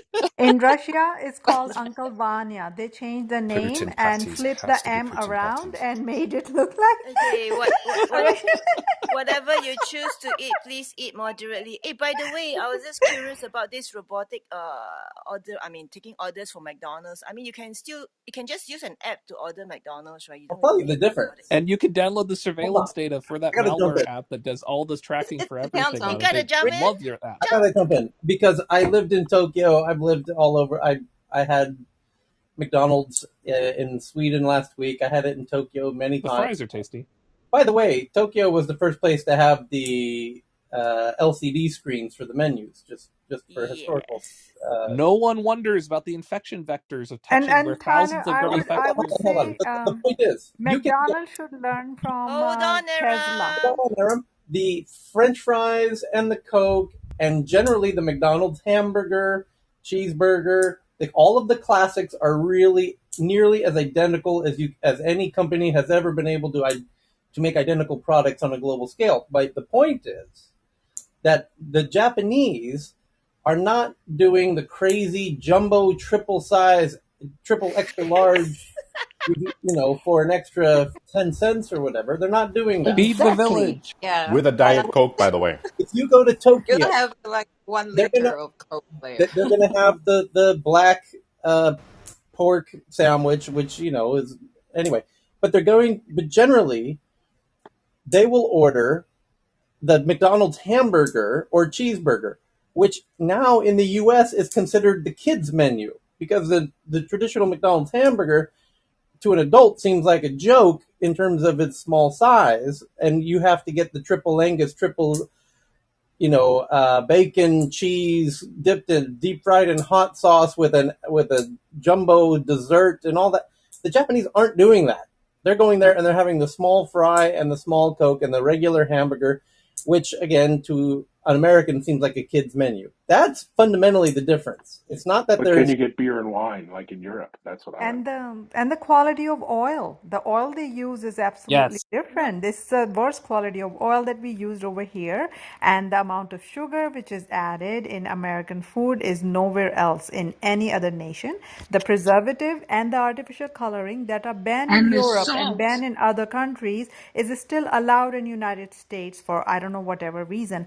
But my point was, if McDonald wants to learn how to work robots, they need to learn from Tesla how they program their robots, because those huge autonomous robots work perfectly. So, I mean, it's something they can learn.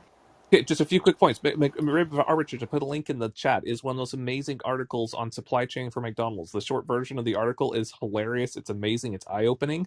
Is they literally wait for the price of hogs on the international market to go up or down, and the reason why the McRib sandwich goes away for a while, then it comes back, is because McDonald's literally buys all of the pigs in the world and then gets everyone to eat pork for a while, and that drives up the price so much that it's not economical to do that anymore, and they have to wait for it to go away again before bringing it back. That is essentially the level of just scale of this. This is absurd. And there's a chat link on there. It's really good. Aaron, you brought up the thing about robots in the kitchen. There's a new trend in manufacturing. This was theoretical 12 years ago, but it's now deployed manufacturing worldwide, which is exciting. This technology called cobots. These are different from standard industrial robots where you have to be careful because they swing around, they crush you with a car. The newest ones are called Yes, cobots. I know the one with Amazon, they can work around human beings and they no longer have to be in cages. It's just huge, and I've been looking through that the last few days. It's absolutely amazing technology, and it is beyond ready. Like, they're looking at the programming time for these would go from, in a car factory, it would take you 6 months to program a robot. You might take like 4 or 5 years to plan one of the automation things because it's so risky of technological failure. The newest cobots can be trained without a programmer, without a roboticist, just the person that's job that's automating. You hand them the cobot, it takes them less than an hour to just say, here's what I do. Here, you physically pick the robot, hold down the program button, move it around, and then within an hour, they've automated their job away. And the temptation for the owner of the place is like, well, should I fire him? And the advice from the company is for the cobot groups is like, no, don't fire him. Have them go automate everyone else's job. And then when they have theirs, like, well, now you have a team full of trained roboticists that can automate things. You want to sell as a service? All of a sudden, you have an entirely different business, and your productivity is through the roof along with your revenue. This is something that's happening in the industrial environment. When someone starts doing those cobots in a food serving environment, they're going to make so much money because these things go so fast. We are on the verge of an entire set of fields of things just being completely automated, and we've been on that way for a while. Problem is that they were too expensive to work. These things are so cheap and so tiny, they get ROI within 3 to 4 months, and essentially at most rate wages, which is absurd. But one last thing, essentially on the earlier point for the voice recognition for in the thing, when people look at voice recognition, they think of it as a software problem. One of the things that actually happened from Google and Apple, etc., they actually did not improve the models fundamentally over a period of 6 to 7 years. One of the things that they had the biggest breakthrough on was just freaking standardizing the microphones and not using the cheapest 10-cent microphones, but spending just a little bit extra money and getting the 80-cent microphones. Like, it's literally, and then standardizing those. It's literally that. When you can standardize the hardware, it significantly makes it easier for you to train the initial models. And even once you have that training, you can then differentiate back out to essentially more noisy environments, et cetera, and then you're good. But getting that first crystallized intelligence is a big deal. Well, the thing with the whatever the McDonald's gig was, they're trying to use the existing microphone arrays that they got these places, which are probably just absolute crap. Not only are they crap, they're actually far away from the person, which means that they're actually prone to weather conditions, etc. When you have weather that has wind and microphones don't mix well. But worse than that, they have actually AI noise canceling algorithms, which are great. The problem is they filter out people talking, and also will alter the training data and warp it. So if they really want to make that thing work, they should be looking at physical kiosk with a really nice microphone array with directional audio with windscreens on the side. The thing is that's going to cost them an extra 10-20 bucks. The problem is that the people that are building that model probably don't know what they're doing. Anyways, fun things for automation and fast food coming to a thing near you. Check that link for the hogs conspiracy, conspiracy of hogs. It's an amazing article in the chat. Hey, Tyler, I got an update on Ukraine because I've been watching CNN. So Go I ahead. think initially, if I remember earlier in our program, that somebody said that 1,000 people were killed. Now they're saying only 2 people were killed, 20 injured. But the other thing was there was a question about missile defense. So there was a headline that the United States is now going to purchase some sort of defensive missile system to put into the Ukraine. Okay. Ukraine. And I know they get offended if I said the Ukraine. I know that's a. I feel like I have to go to McDonald's now after all that automation and talk about burgers and fries. So thanks everyone for the McDonald's trip. We Public used to have Don't service do it, Subway. or just go get a announcement. soft drink. Public service announcement. McDonald's and all these artificially made preservative laden food is not good for you, causes chronic inflammation and a lot of diseases that are preventable. So take care of your health, eat Mediterranean diet and something that provides you energy and nutrition, not just taste. No food, no life.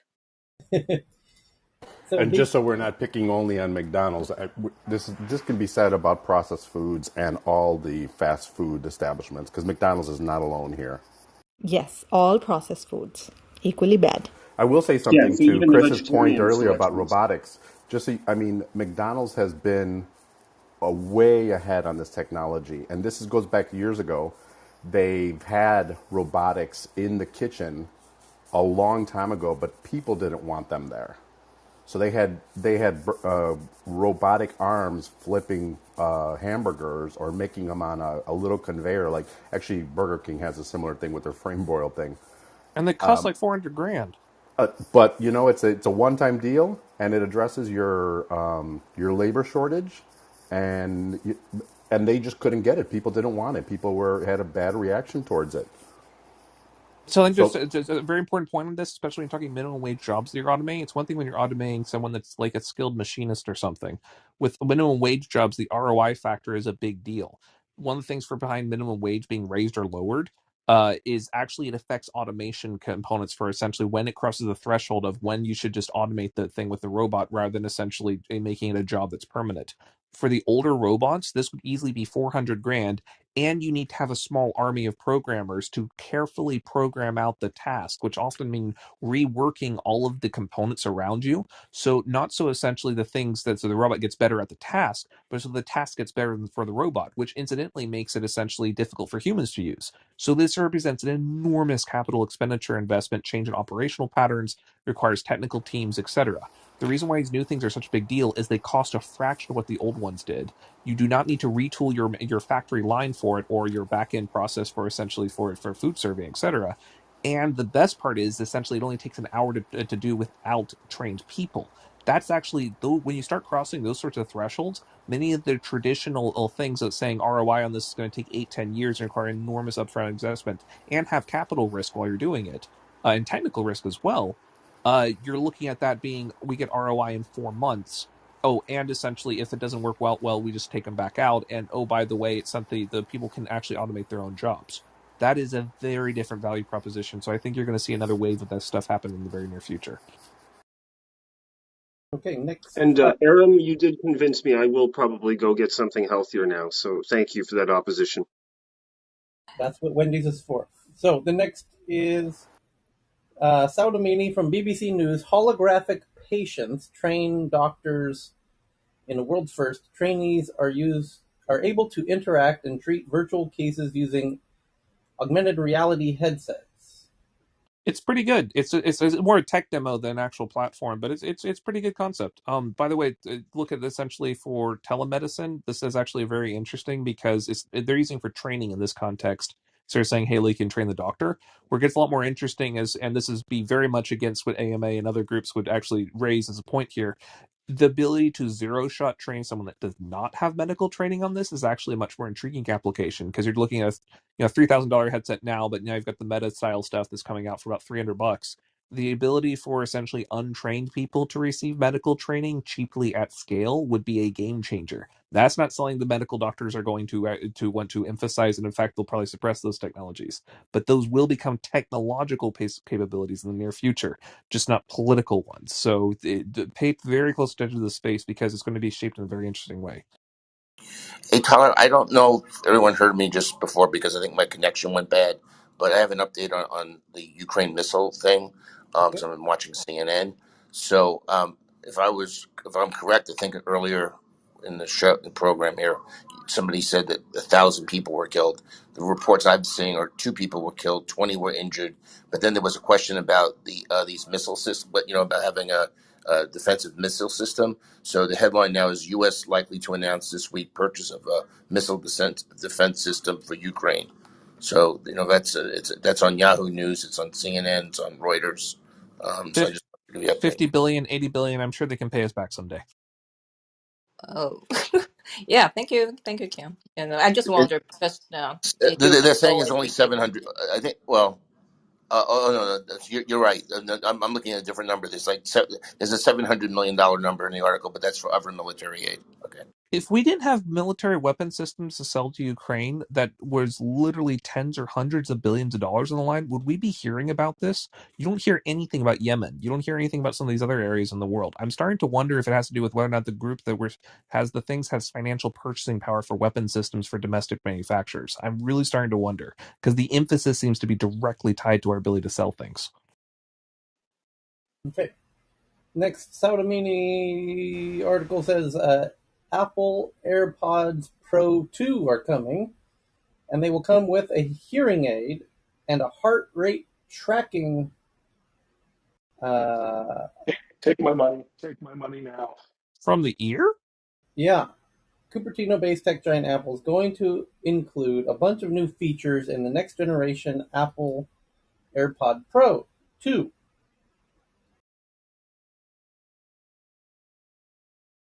Coming this If you fall. can do heart rate detection, you can also detect attention level for music stuff, like because people's heartbeat typically has reactions to certain. Oh, that's going to be weird. It says they will add hearing aid function and heart rate tracking features. A report on the leaked features suggests that the second generation Apple's Pro earbuds will be powered by an H1 chipset and will have support for self-adaptive active noise cancellation. Furthermore, it adds that Apple will include a heart rate tracker and a USB Type-C support. Alongside hearing aid functions, users with hearing problems will be able to use the second generation AirPods Pro as a hearing aid device. I'd be very scared if I were a hearing aid manufacturer right now. Even if you have got a legalized monopoly with the insurance companies that can only last for so long, I'd be really worried about that. It said it will come with a heart rate tracker that will analyze the data from the inner ear and will monitor the heart rate and body temperature. Holy crap! It's going to Furthermore, get to a point there in the near future, essentially, where it's not just as like high end luxury device that you buy, but like you turn on your doorknob or like flip the light switch, and it's like I just took 12 biometric points from you just then. Oh, there's another 30. You're not going to be able to interact with the environment without having essentially every part of your internal biometric state like leaked to the external environment. It's going to be nuts. These new chips are ren- going to get so cheap. new Well, renders. earbuds are already in use for detecting neurologic events like seizures. So the ear is really well located in terms of monitoring the brain on top of everything else. And I gave a talk about 10 years ago on Sage on the Shoulder for children, where an earbud would be used for real time uh, advice to a child in difficult situations when their parents are not nearby. So it's all coming. Yeah. Very interesting. Okay, next one If is anyone played Project Horizon Zero Dawn, there's the main plot point is the main character early on, she gets a augmented reality headset thing, but it's just like one that interfaces with her head. And it's just one that she wears just over the ear. And it was interesting because one of the plot twists in the game is humanity gets to reboot for after the robots take over or whatever, but they don't quite restart the same way because all of the education of the world was put into these augmented reality devices people wear over their ears. And unfortunately, the database got erased. So all humanity's knowledge got lost, and the things that have been useless. But it's an interesting version because that Sage and the Soldier, Sage over the Shoulder, is starting to make its way into some fictional context. so the next one is the largest technology startup incubator is all set to open in Hyderabad, India. The second phase of the T Hub is all set for the inauguration on June 28th. Okay, go ahead, Eric. I thought I heard Eric trying to jump in. Going once. Going twice. Zero, the game that Chris just mentioned might also be coming to Netflix. Is what I wanted to add. Oh, Okay. that's cool. Yeah, Project Horizon Zero Dawn. I think there's like Forbidden West is the new one. Those poor guys who launched right at the same time as Elden Ring. Poor guys. Okay, well, that is the end of the tweet. So that takes us to the end of a 3-hour Tech News Around the World. Join us again tomorrow for another one, and have a wonderful rest of your Monday.